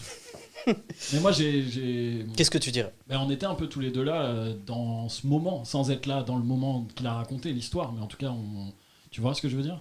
Le fait qu'on ait vécu cette époque? Ouais, on a vécu cette époque un peu. Bah, C'est pas la première, vous n'étiez pas là. Non, On moi n'était j'étais pas là là. la première. On était C'était pas au là Théâtre la première. 95, animé par Catherine. Catherine Hmm. Qui est Catherine? Catherine Denine. Catherine, tu te souviens pas? C'était K-Trine, je crois, son D'accord. nom. D'accord. Elle est dans le live d'ailleurs. Elle te salue. C'est vrai? Non. J'aurais trouvé ça incroyable qu'une femme de cet âge ait Twitch. Donc moi je pense que c'est faux. Et toi? Moi je dirais que c'est vrai. Moi je pense qu'il y a une part de vrai, mais qu'il a... Moi je pense que Wojtek est venu se plaindre. Ça c'est pas impossible. Il est venu se plaindre. Enfin se plaindre, dire qu'il y avait un truc qui lui avait pas plu quoi. Ah. T'as pas compris l'histoire? Il a pas écouté. J'ai pas écouté Il a du tout. écouté. Hein. Non mais ça m'étonnerait Pour pas qu'il qu'il... écoute, faudrait que je mette des femmes nues dans mon histoire. J'en peux plus. Les gens rigolent, envoient des émoticônes, mais ne votent pas. Votez, messieurs, dames. On vous Votez, attend. votez. Votez. On vous demande de voter. Allez, on laisse encore une seconde. Ah, Allez, rapide, la une réponse. Ah non, Alors- je réponds pas maintenant, faut que je raconte la deuxième. Bah, Ah, il ok, raconte la ok. deuxième, comme ça, Très ça bien. laisse le temps. Ça nous va. Et ils ont choisi quoi du coup? Ben écoute, on est sur... c'est moi- Tourbus, non mais je raconte celle du Tourbus, Allez, parce qu'elle est Tourbus. incroyable. Elle est Allez, vraiment bah, incroyable. C'est incroyable. On avait une date en Suisse avec les filles. Et bah, voilà, c'était quand même une tournée assez importante. Donc on a un tourbus. C'est des bus aménagés en couchette pour qu'on puisse se déplacer entre deux dates, plutôt que prendre un hôtel, un machin, un truc. Voilà. Et du coup, on arrive au petit matin et on a deux chauffeurs dans les tourbus. Il y en a un des deux qui était malade, mais vraiment malade. Et on était quasiment en haut à arriver. On jouait vraiment en haut en Suisse. Et le truc, c'est que les chauffeurs, ils ont des nombres d'heures qu'ils peuvent faire et qu'ils ne peuvent pas faire. Et le chauffeur qui conduisait est arrivé au bout. Et l'autre ne pouvait pas conduire parce qu'il était malade. Et du coup, c'est moi qui ai fini de monter le tourbus. Ouais, tu rigoles. Personne marrant te pour croit. l'instant. Mais tu Personne peux te me croit. croire, il restait rien. J'ai fait des manœuvres, on est parti en drive-by, on a descendu la montagne, en bas, roulé boulet de tout le monde, les filles sur scène, hop, on allume les lumières et Coup de projecteur. et c'est- Wojtek. Et Wojtek qui est là, et il veut encore se battre. Je comprends rien. Et c'est ce jour-là où je suis arrivé à la bourre pour mon rendez-vous avec Al Pacino. Mais ouais, mais je fais des créneaux avec des chiens de traîneau. C'est un Non, mais bordel. sinon, en tout cas, t'as conduit le tourbus, c'est ça que tu nous racontes? Ouais, non, mais j'ai fait un créneau. Puis on a dû réparer le tourbus. Attends, j'ai une petite question quand même, si t'acceptes. Là, j'ai pas conduit 3 km dans la montagne enneigée. Non, mais juste pour comprendre, tu vois, pour avoir des éléments de réponse. Ça veut dire que le mec, il a plus le droit de conduire, mais il a le droit de te passer les clés pour que toi, tu conduises. C'est ça que t'es en train de nous dire. En fait, on a mis la carte du mec malade. La carte du mec. En fait, malade. ils ont des cartes qui Ah. se bloquent, Ok. tu vois. Mais j'ai fait un créneau et c'est rien. Et j'avais des hôtesses de l'air qui me disaient à droite, à gauche, à droite. Les hôtesses de l'air dans un tourbus. Je dis n'importe quoi, je dis n'importe quoi. Il y a Sabrina qui demande si on peut pas créer des straw polls. Alors moi je connais pas, mais on parlera de ça plus tard. Mais je crois qu'on ne peut pas actuellement nous le faire. C'est des histoires de Des sondage, straw c'est polls. ça? Peut-être qu'on peut, mais on On va fera. peut-être pas. Mais à la technique, Mais à la technique, on est pas prêt. Moi j'ai toujours un doute. Hein. ouais, Sabrina, je pense qu'on ne peut pas. On peut, mais pas avec moi. Mais si On tu aimerait cherches un beaucoup, travail. Sabrina. Les gens répondent vrai, vrai, vrai, vrai, vrai. Partout vrai, là, pour cette histoire-là. Pour celle-là. Ouais, je crois. La technique est en roue libre. Ah, oui, c'est le moment de l'émission. C'est le moment de l'émission. Donc, Toi, Pierre, t'en dis quoi pour celle-là? je dis que c'est complètement faux. Je dis que je l'ai déjà vu conduire. Une voiture. Et il avait un texte de Slam à l'époque où il disait qu'il avait peur de conduire des voitures, donc un tourbus, j'ai un gros doute. J'ai dit ça, moi. Ouais, t'avais un texte qui parlait Oh, de ça. j'étais vraiment De- fragile. Parce que toi, t'étais déjà fan, c'est ça, à l'époque? Moi, je suis un grand fan, hein, de vous deux d'ailleurs. Hein. Mais ça, je disais ça juste pour que ça soit quelqu'un C'était pour une rime. de charmant qui me ramène en voiture. Hein. Quel homme. Parce que Hugues Bellego, à chaque fois, c'est relou. Alors, vrai, faux. Donc, une majorité de vrai. Pour l'histoire du tourbus. Eh ben, pour l'histoire du tourbus, je le suppose. Et pour Wojtek, Et pour Wojtek, ils en ont rien à faire. d'accord. Il y a quasiment pas de réponse, quoi. Moi, pour le tourbus, je sais pas. J'aurais tendance à dire faux. Bah écoute, tu es bon. C'est complètement faux, on n'a tout à fait pas le droit de conduire un tourbus.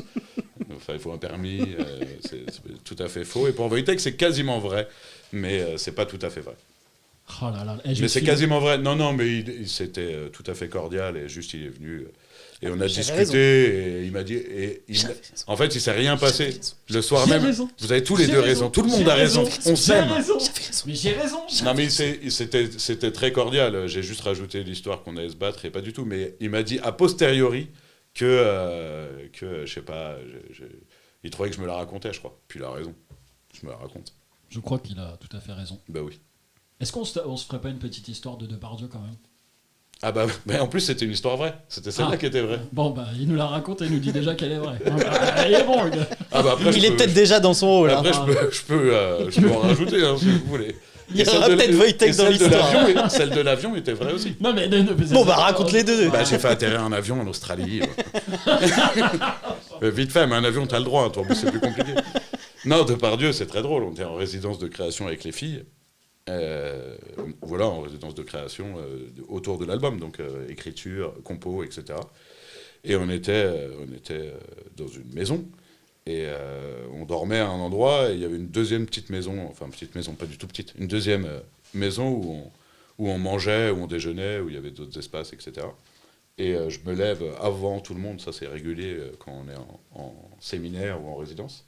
Et il y avait une petite salle où il y avait petit-déj en fait.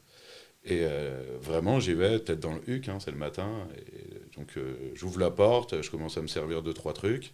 Il y avait un mec assis, mais je l'avais pas vu. Et je m'assois, Gérard Depardieu, frère.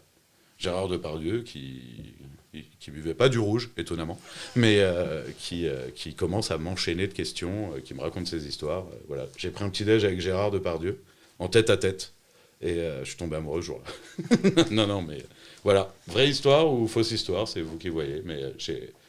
Le monsieur qui a un bonnet orange là, et qui crache sur les micros a pris un petit déj avec Gérard Depardieu. Est-ce qu'il en est fier ou pas? À vous de voir. Vrai ou pas, alors... Le live est déchaîné, ils répondent rien. Ils sont 3 en même temps. Yannos s'est endormi. Depuis, ils sont 2. Il me fait peur parce que ce truc, ils sont vraiment que 2. Donc on serait plus que. Ah, il faut que je dise aux viewers que les invités Eyol, enfin l'invité Eyol ne savent pas combien il y a de personnes, etc. Les commentaires, il n'y a que moi qui vois, donc voilà, ils savent pas que il n'y a plus que Hugues dans. Voilà, ça c'est un hommage à Hugues. Moi j'aurais tendance à dire que. Je sais pas, je dirais que c'est faux. Non, c'est complètement vrai. C'est complètement vrai. J'ai pris un petit déj avec GG. Incroyable. Qui me parlait de la profession d'impresario. Comme on en parlait en 1960, c'était super. Mais vous avez une costumière. Ah oui. Ouais. Non, c'était fou. Mais voilà, on pense qu'on veut du mec, mais forcément, tu vois, je venais vraiment de me réveiller. Gérard Depardieu, je me suis dit que je n'étais pas du tout réveillé, quoi. Je m'étais trompé. Et qu'est-ce qu'il faisait là? Ben, il était invité par le mec qui avait la maison dans laquelle on était. D'accord. Voilà. Ok. C'est la personnalité qui t'a un peu plus choqué de voir ou... Ah ben je m'y attendais pas que je suis arrivé en short claquette, super. C'est pas celui qui m'a le plus impressionné, mais oui, c'est celui qui m'a le plus choqué, vraiment je m'y attendais pas. Il y a un monsieur du nom de Tevar dans les commentaires qui dit que vous avez dû éclater le buffet MDR. C'est vrai que ni Gérard ni moi ne sommes les derniers pour éclater les buffets. On s'est mis une bonne ripaille. Du pâté de cerf, des poulardes. Est-ce qu'il t'avait pas une histoire avec un avion aussi? J'avais aussi une histoire avec un avion, mais je l'ai déjà raconté. Ah, quand t'as fait atterrir l'avion en Australie? En Australie? Non, c'est pas ça que tu Non, nous c'est as pas dit. en Australie. Ah, d'accord. Non, au Groenland. C'était en Australie. Hein. Frein à main sur la glace, frère. D'accord. Bowser dans Mario Kart. Ça y est, la roue libre n'a aucune fin. Ah oui, roue libre. On peut continuer longtemps, parce que... C'est ma rubrique préférée. La roue libre? Ah bah si tu veux, je continue. Je peux raconter plein d'histoires. Le jour où j'ai sauvé... Non, j'arrête. Non, j'arrête. Parce qu'ils sont plus que 3 déjà, donc j'imagine qu'on va plus être nombreux dans pas longtemps. Non, mais vraiment, si t'as d'autres anecdotes que t'aimerais raconter, il y a eu des rencontres un peu qui t'ont marqué. Je pense à quand t'étais avec LEJ. Tu dis comment toi déjà? Moi je dis LEJ. LEJ plutôt. Moi je dis LEJ parce que j'ai un très mauvais accent anglais. Bah oui, il y en a eu plein. Il y en a eu vraiment plein. Je sais même pas quoi choisir. La rencontre avec Jean Marron, Jay Brown, le manager de Rihanna, vraiment c'était quelque chose. Il a un charisme incroyable. Puis je suis très mauvais en anglais, donc. Puis il était très classe. Puis c'était surprenant de ouf. C'était incroyable. Et puis de croiser et de voir des gens que tu voyais derrière l'écran, et puis d'un coup ils sont à côté de toi, et puis ils sont cool, et puis c'est normal. Bunaimin est une putain de rencontre parce que c'est un humain mortel, c'est un bon humain, malgré sa tête, la tête qui se tape. Mais il y en a plein, vraiment, il y en a plein. Moi je trouve Vianney, pareil, on a discuté juste 2-3 fois, mais c'est super.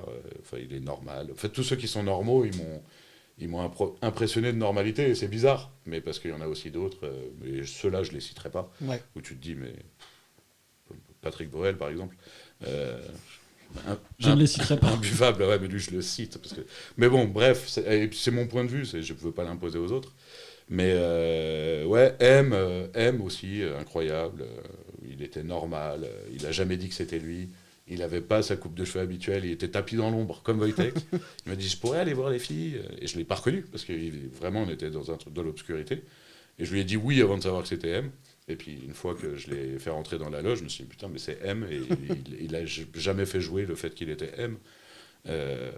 Ibrahim Malouf, la classe aussi. Voilà. Il y a eu des histoires autour d'Ibrahim Malouf après qui se sont avérées fausses, et tant mieux pour tout le monde. Et le manager d'Ibrahim Malouf, dont personne ne parle, qui a été le premier à me dire, Cyril, tu débutes, si tu as besoin d'un coup de main, je suis là. Et ça, c'est très cool. Le monde de la musique, tu trouves que c'est un monde un petit peu difficile? Ça peut être compliqué à vivre? Pour moi, il y a plusieurs mondes de la musique. Ouais. Le monde du live, je l'adore. Le monde des labels et majors, je le déteste. Enfin, des labels et majors, oui, des gros labels, parce que j'imagine que, en tout cas, ceux que j'ai, c'est pas mon truc, quoi. C'est pas du tout mon truc. Pour moi, c'est un monde de marketing, de communication, de vente. Mais c'est pas mon truc. Moi, ce que j'aime, c'est confronter. Le côté humain? Ouais, le côté humain. Et je pense qu'il n'y a pas plus humain que de monter sur... Enfin, c'est pas humain de monter sur scène, peut-être pas, mais il n'y a pas plus humain que le retour du public direct. Donc c'est ce que je préfère, c'est sûr. Et c'est pour ça que j'y suis retourné cette année. Et puis enfin voilà, de toute façon, vous voyez bien, c'est en train de s'écrouler. Tout ce système est en train de s'écrouler. Et puis il y a des dossiers qui tombent dans tous les sens. Donc voilà, c'est pas mon truc. Ouais, j'aime bien les équipes à taille humaine, travailler avec des gens où vraiment tu peux construire des projets ensemble. Et c'était pas le cas dans ces grosses industries.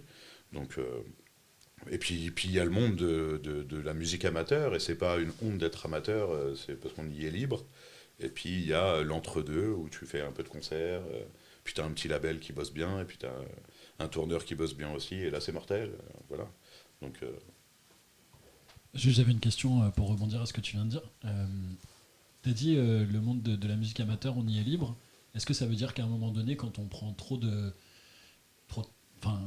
je sais pas comment dire, j'allais dire plus de place ou une plus grande taille, mais ça veut rien dire. Enfin, tu vois, en tout cas, que t'es plus mainstream et que t'es attendu au tournant. Est-ce que tu penses que c'est plus difficile? Je vais être long, c'est ça? J'ai pas encore été long là. Non, vas-y.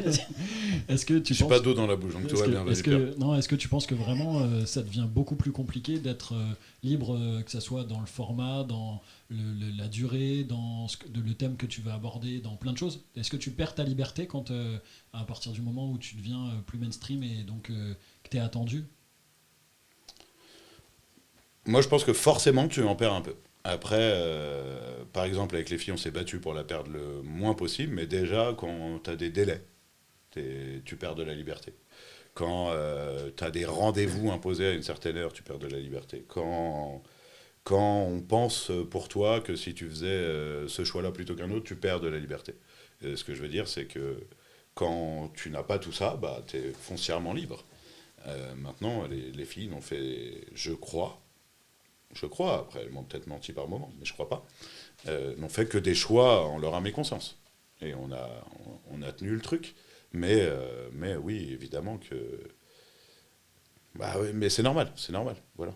Un attaché de presse veut que tu fasses des promos, un patron de label veut vendre des albums, c'est son métier, et parfois, je sais pas, moi, le chargé de projet à ce moment-là se dit que si tu faisais un clip dans la forêt, ce serait une meilleure idée que de faire un clip sur la neige. Et c'est en ce sens-là où je me dis que tu es un peu moins libre. Et puis après, il y a des histoires moins cool et des histoires plus cool. Mais ouais, de toute façon, on est libre, comme je le disais tout à l'heure, pour moi, on est libre que quand on est seul et sans intervention de l'extérieur. Moi, je parlais surtout de ce moment-là où dans l'écriture, ou en tout cas dans la composition d'un morceau, quand tu es musicien, ce qui n'est pas du tout mon cas. Et est-ce que tu crois qu'à un moment donné, tu rentres dans un truc où tu te dis ça a fonctionné, donc il faut le refaire? Bon, je vais prendre un exemple concret, par exemple. Est-ce que il faut que les filles fassent un summer tous les étés, ou est-ce qu'il ne faut pas, ou est-ce qu'elles le font tout le temps par plaisir, ou ta vision à toi du truc, tu vois, pas forcément d'elle, ouais. toi, que tu ne sois pas une marionnette pour parler d'elle, mais que tu parles de toi? Non, pas du tout. Je ne crois pas être une marionnette, même si en effet, j'ai pas un très grand rôle dans les summers, par exemple, dans les mashups, même si je vais leur dire, ce morceau-là, il a bien marché, ça pourrait être cool, parce que je sais que vous en feriez quelque chose, etc., etc. Elles sont complètement libres sur les mashups. Maintenant, c'est pour les gens qui les suivent qu'elles font des mashups tous les ans. Et parce qu'elles adorent ça. Elles adorent mixer des titres, etc. Et par exemple, on a pris la décision ensemble de plus les monétiser pour que ce soit vraiment des cadeaux pour les gens et les droits pour les auteurs-compositeurs du titre. Et après, même si tu le fais pas exprès, évidemment que si tu as trouvé une recette miracle, tu vois, je vais parler de moi, je sais que mettre des jeux de cul dans un poème, des jeux de mots de cul dans un poème, ça marche. Et j'en ai usé et reusé sur une scène, et aussi parce que le fait que ça marche te fait kiffer. Ouais. Que ça fonctionne, et c'était un succès vraiment minuscule, mais voilà, donc malgré toi, de toute façon, ça t'influence. Et puis toi, t'aimes bien quand ça marche, et puis quand t'essayes autre chose et que tu vois que ça marche pas, ça a l'effet inverse. Et puis maintenant, je m'en fous. Maintenant, je veux juste essayer des choses, et voilà, s'il y en a qui aiment les fables, super, s'il y en a qui me trouvent pas trop mauvais en tant que comédien, ça sera génial, et puis s'il y en a qui détestent les deux, qu'ils écoutent autre chose ou qu'ils regardent autre chose.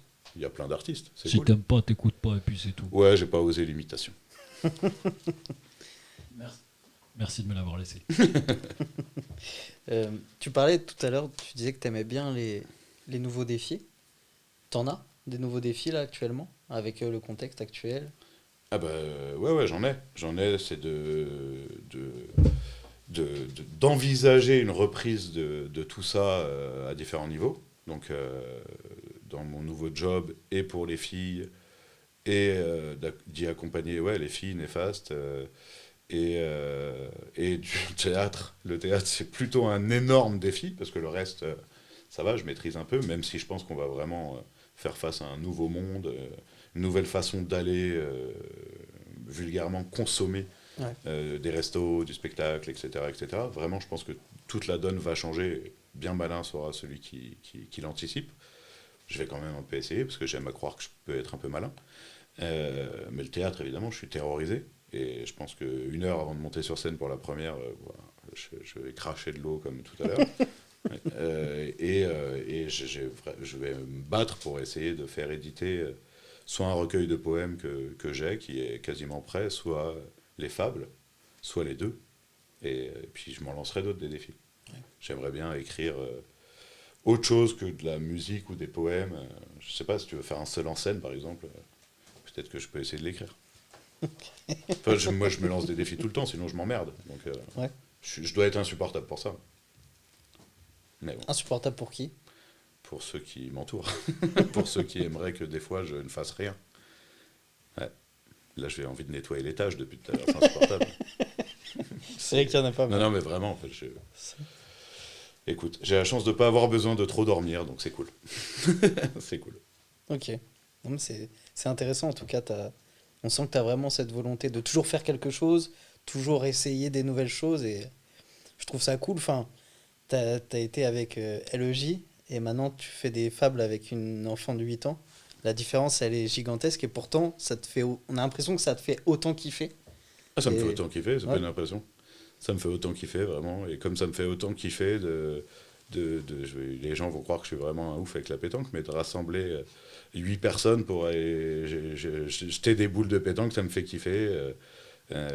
Voilà, rassembler des gens dans un espace pour assister à un concert ou à une pièce de théâtre, être moteur pour organiser des matchs de foot ou des restos.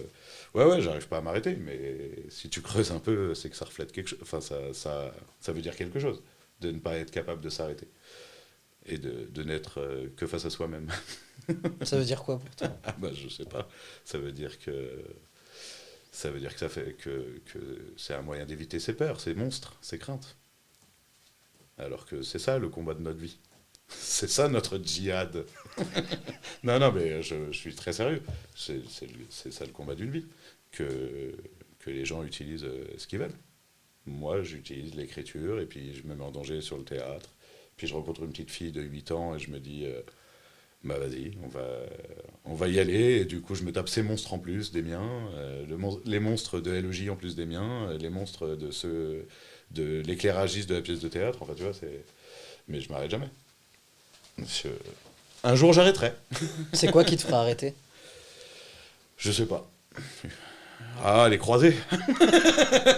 Les ligaments croisés. Je vois pas d'autre option. Si vous avez quelques questions, ça concerne les viewers, posez-les parce qu'on va pas tarder à conclure. Je vais laisser la parole à Pierre pour nous dire quelques mots. Non, moi, j'ai oublié d'allumer le micro. Il avait oublié son non, je voulais savoir, là, cette histoire de monstre, je la trouve hyper intéressante. C'est prévu dans une de tes prochaines fables d'aborder ce thème-là ou c'est un peu dans toutes, Pierre. C'est un peu dans toutes. Mais oui, il y en aura une. Je reviendrai plus. Non, mais il y en aura une exprès. Ok, ouais, parce qu'il y a quelque chose. Je vous dirai pas laquelle. Le L ou le M. On sera à l'affût. Les monstres. De tout ça, mais en tout cas, il y a quelque chose là-dedans d'aller chercher un peu. J'avais l'image d'une éponge qui aspire, tu vois, tout ce qui va pas chez tout le monde.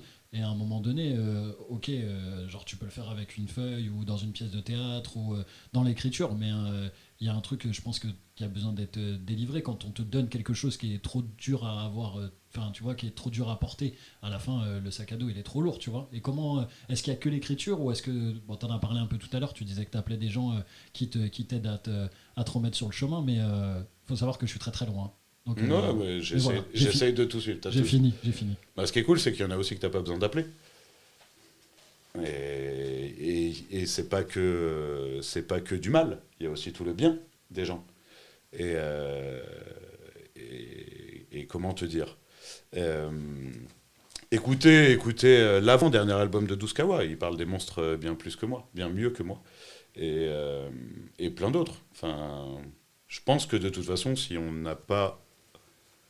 n'est pas un peu égocentrique à se dire que avec les torts et les biens du monde qui nous entoure, on va pas pouvoir écrire quelque chose. Pourquoi on écrit, enfin, tu vois, pourquoi on impose ça aux autres? Donc il faut être un peu égocentrique, évidemment, et se dire bah ça peut parler à d'autres et peut-être les aider ou leur faire du mal, parce que des fois c'est cool que quelqu'un vienne te rentrer un peu dedans.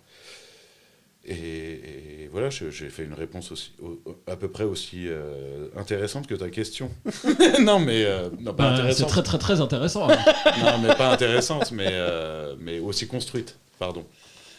C'est évidemment, je l'ai dit, c'est mon psy, c'est comme ça. Et du coup, je me plais à croire que je suis le psy de d'autres quand je m'inspire des autres, quand j'écris pour d'autres, quand je fais avec d'autres, ça c'est sûr. Et puis certains sont mes psys à moi quand même, il y a quelques humains qui essayent. Mais mon sac à dos, je l'ai posé là-bas, là, je le reprends en partant. Très belle métaphore, merci pour cette réponse. Il y a du monde dans le live, notamment il y a Ralos que tu connais très très bien qui est arrivé. Ralos. Donc voilà. Avant c'était un mec bien lui.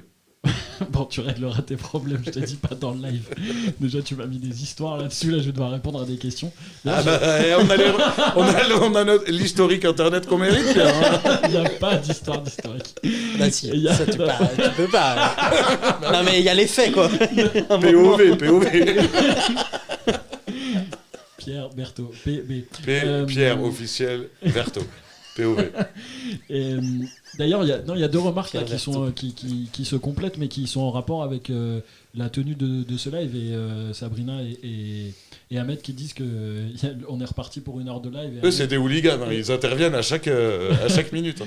Et Ahmed qui dit qu'il a des trucs à faire, qu'il s'arrête quand ce live. Vraiment, je pense que c'est important, peut-être qu'on en parle. En tout cas, on a pris la décision avec Yol de moins timer l'émission, puisqu'avant on s'était dit 1h, 1h15. Et même si on kiffait le moment, et on se disait qu'on l'arrêtait. Bah écoutez, nous on a décidé de continuer quand on kiffe, donc c'est vrai que ça fait 1h45. Ah d'accord. Ouais.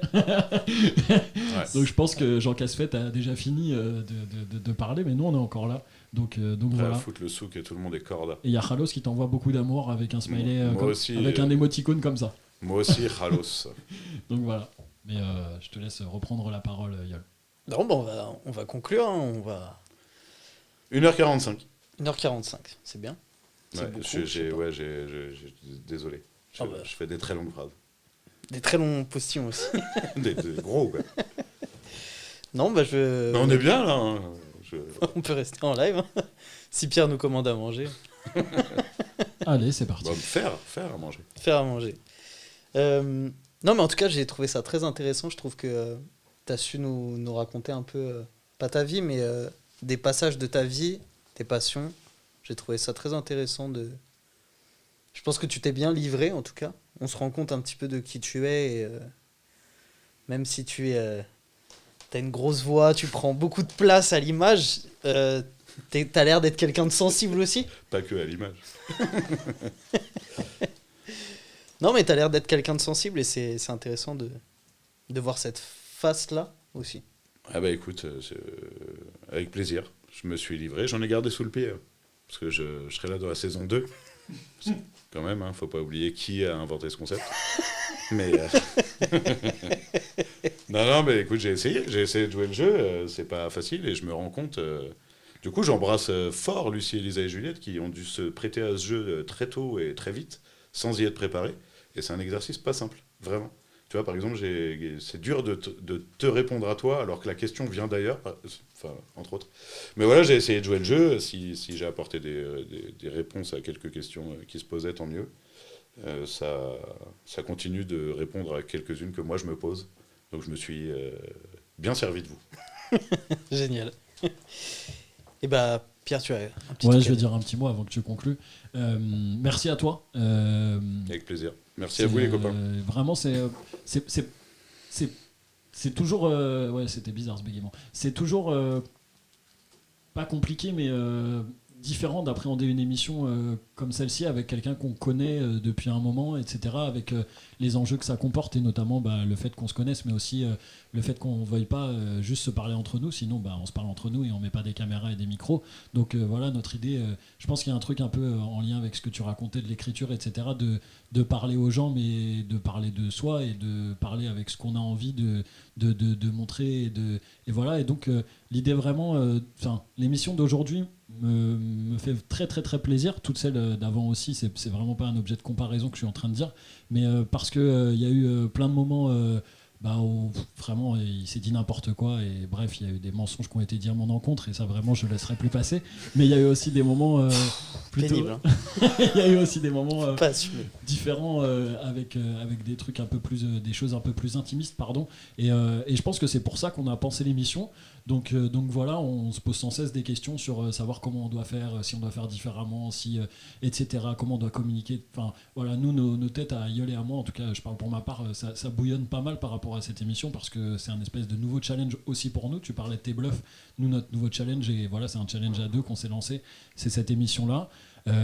Ça fait partie aussi de savoir à chaque fois s'il y a vraiment les gens qui nous regardent, etc., parce que ça fait partie du jeu. Donc vraiment, encore une fois, je place une grosse dédicace et un gros merci à toutes les personnes qui nous regardent. Ça part de gens très très proches qui sont de ma famille quoi, et ça va hyper loin, des gens que on connaît, personne ne connaît, nous trois on ne connaît pas, et voilà, c'est quelque chose qui me touche particulièrement. Et voilà, toute petite dernière chose, j'ai reçu un message en privé, on me disait ça doit être un budget en coiffeur d'avoir toujours un dégradé aussi propre, Yol. Mais voilà, je pense que on va utiliser cette métaphore de la coiffure pour dire que vraiment on met de l'envie pour que ça soit au mieux à chaque fois, et ça va de la coiffure de Yol à tous les petits détails techniques qu'on essaye de mettre en place au mieux possible, même si parfois il y a des petits impairs. Mais voilà, c'est pour que nous, en tout cas, on essaye de se surpasser et de vous faire kiffer et de faire des phrases toujours plus longues pour ma part. Et voilà, là je suis sur un record, je crois. Mais c'est la première fois que vous m'avez pas coupé, alors je vais arrêter.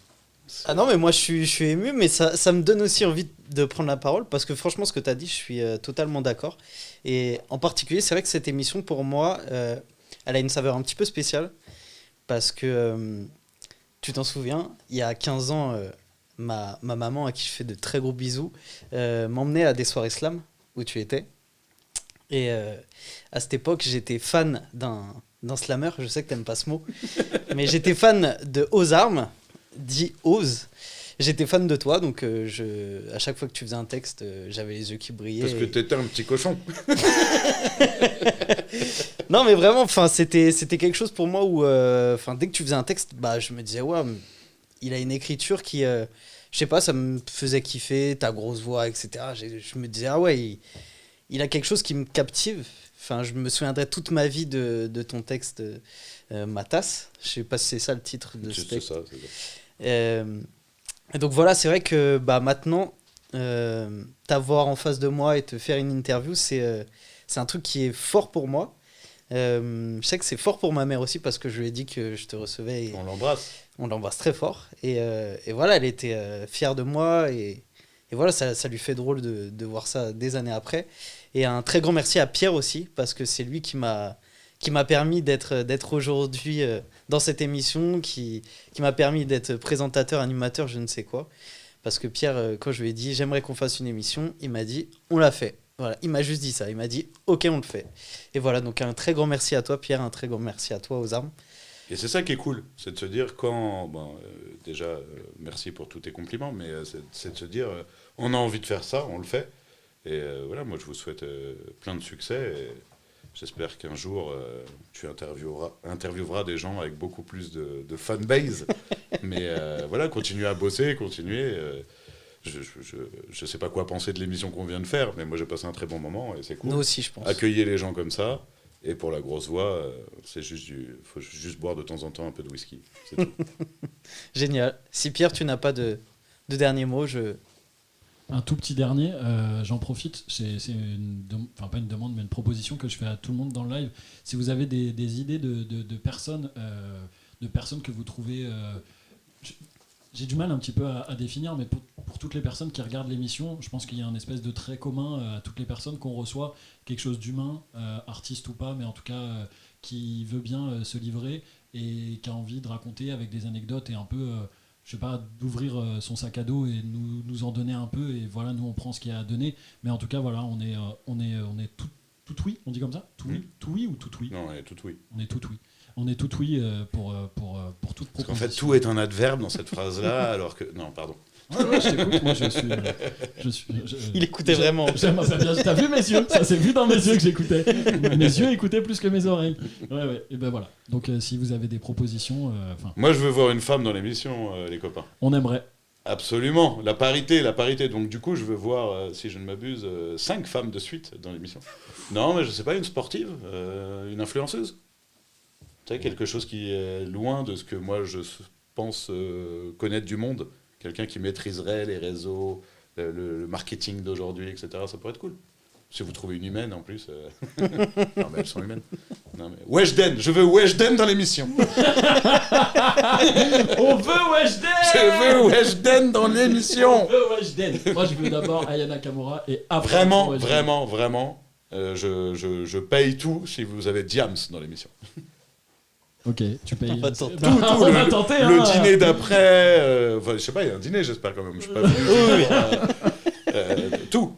Diams dans l'émission, les gars. On va contacter Mélanie, ça fera plaisir à une Ou certaine dans 10 ans, Thelma dans l'émission, mais pour l'instant, elle n'a pas le droit. Dans 10 ans. Mais en tout cas, pour Diams, ok, ça fera plaisir à une certaine Joanie, donc avec plaisir, on essayera. Bon, on va tester. Hein. Pierre, est-ce que tu... Pour le coup, ça y est, j'ai fini, j'ai tout dit. C'est bon ? Je regarde un petit peu. Ah si, on nous propose d'inviter Daft Punk. Mais c'est nous. Vous aviez pas... Attends. Il y a quelque chose. Non, parce qu'en fait, j'ai été manager de Daft Punk, mais j'en ai pas parlé. D'accord. Ah merde, mais oui. Bah oui. C'est ça. Voilà. C'était juste ça, pardon, C'était d'accord. tout, c'était- Il y Non, a- Ils s'appelaient les ok. Paf Dunk à l'époque. Les Paf Dunk. Les Paf Daft Dunk. Punk à chien. Ouais, Daft Punk à chien. Et bah... Elle est très très lourde. On se retrouve pour la prochaine émission, du coup, le dimanche 28 mars à 18h. Pour l'inviter, vous le saurez bientôt. Fatou, pour son anniversaire. Oh, Fatou, ça serait top. Allez, ciao. Bisous.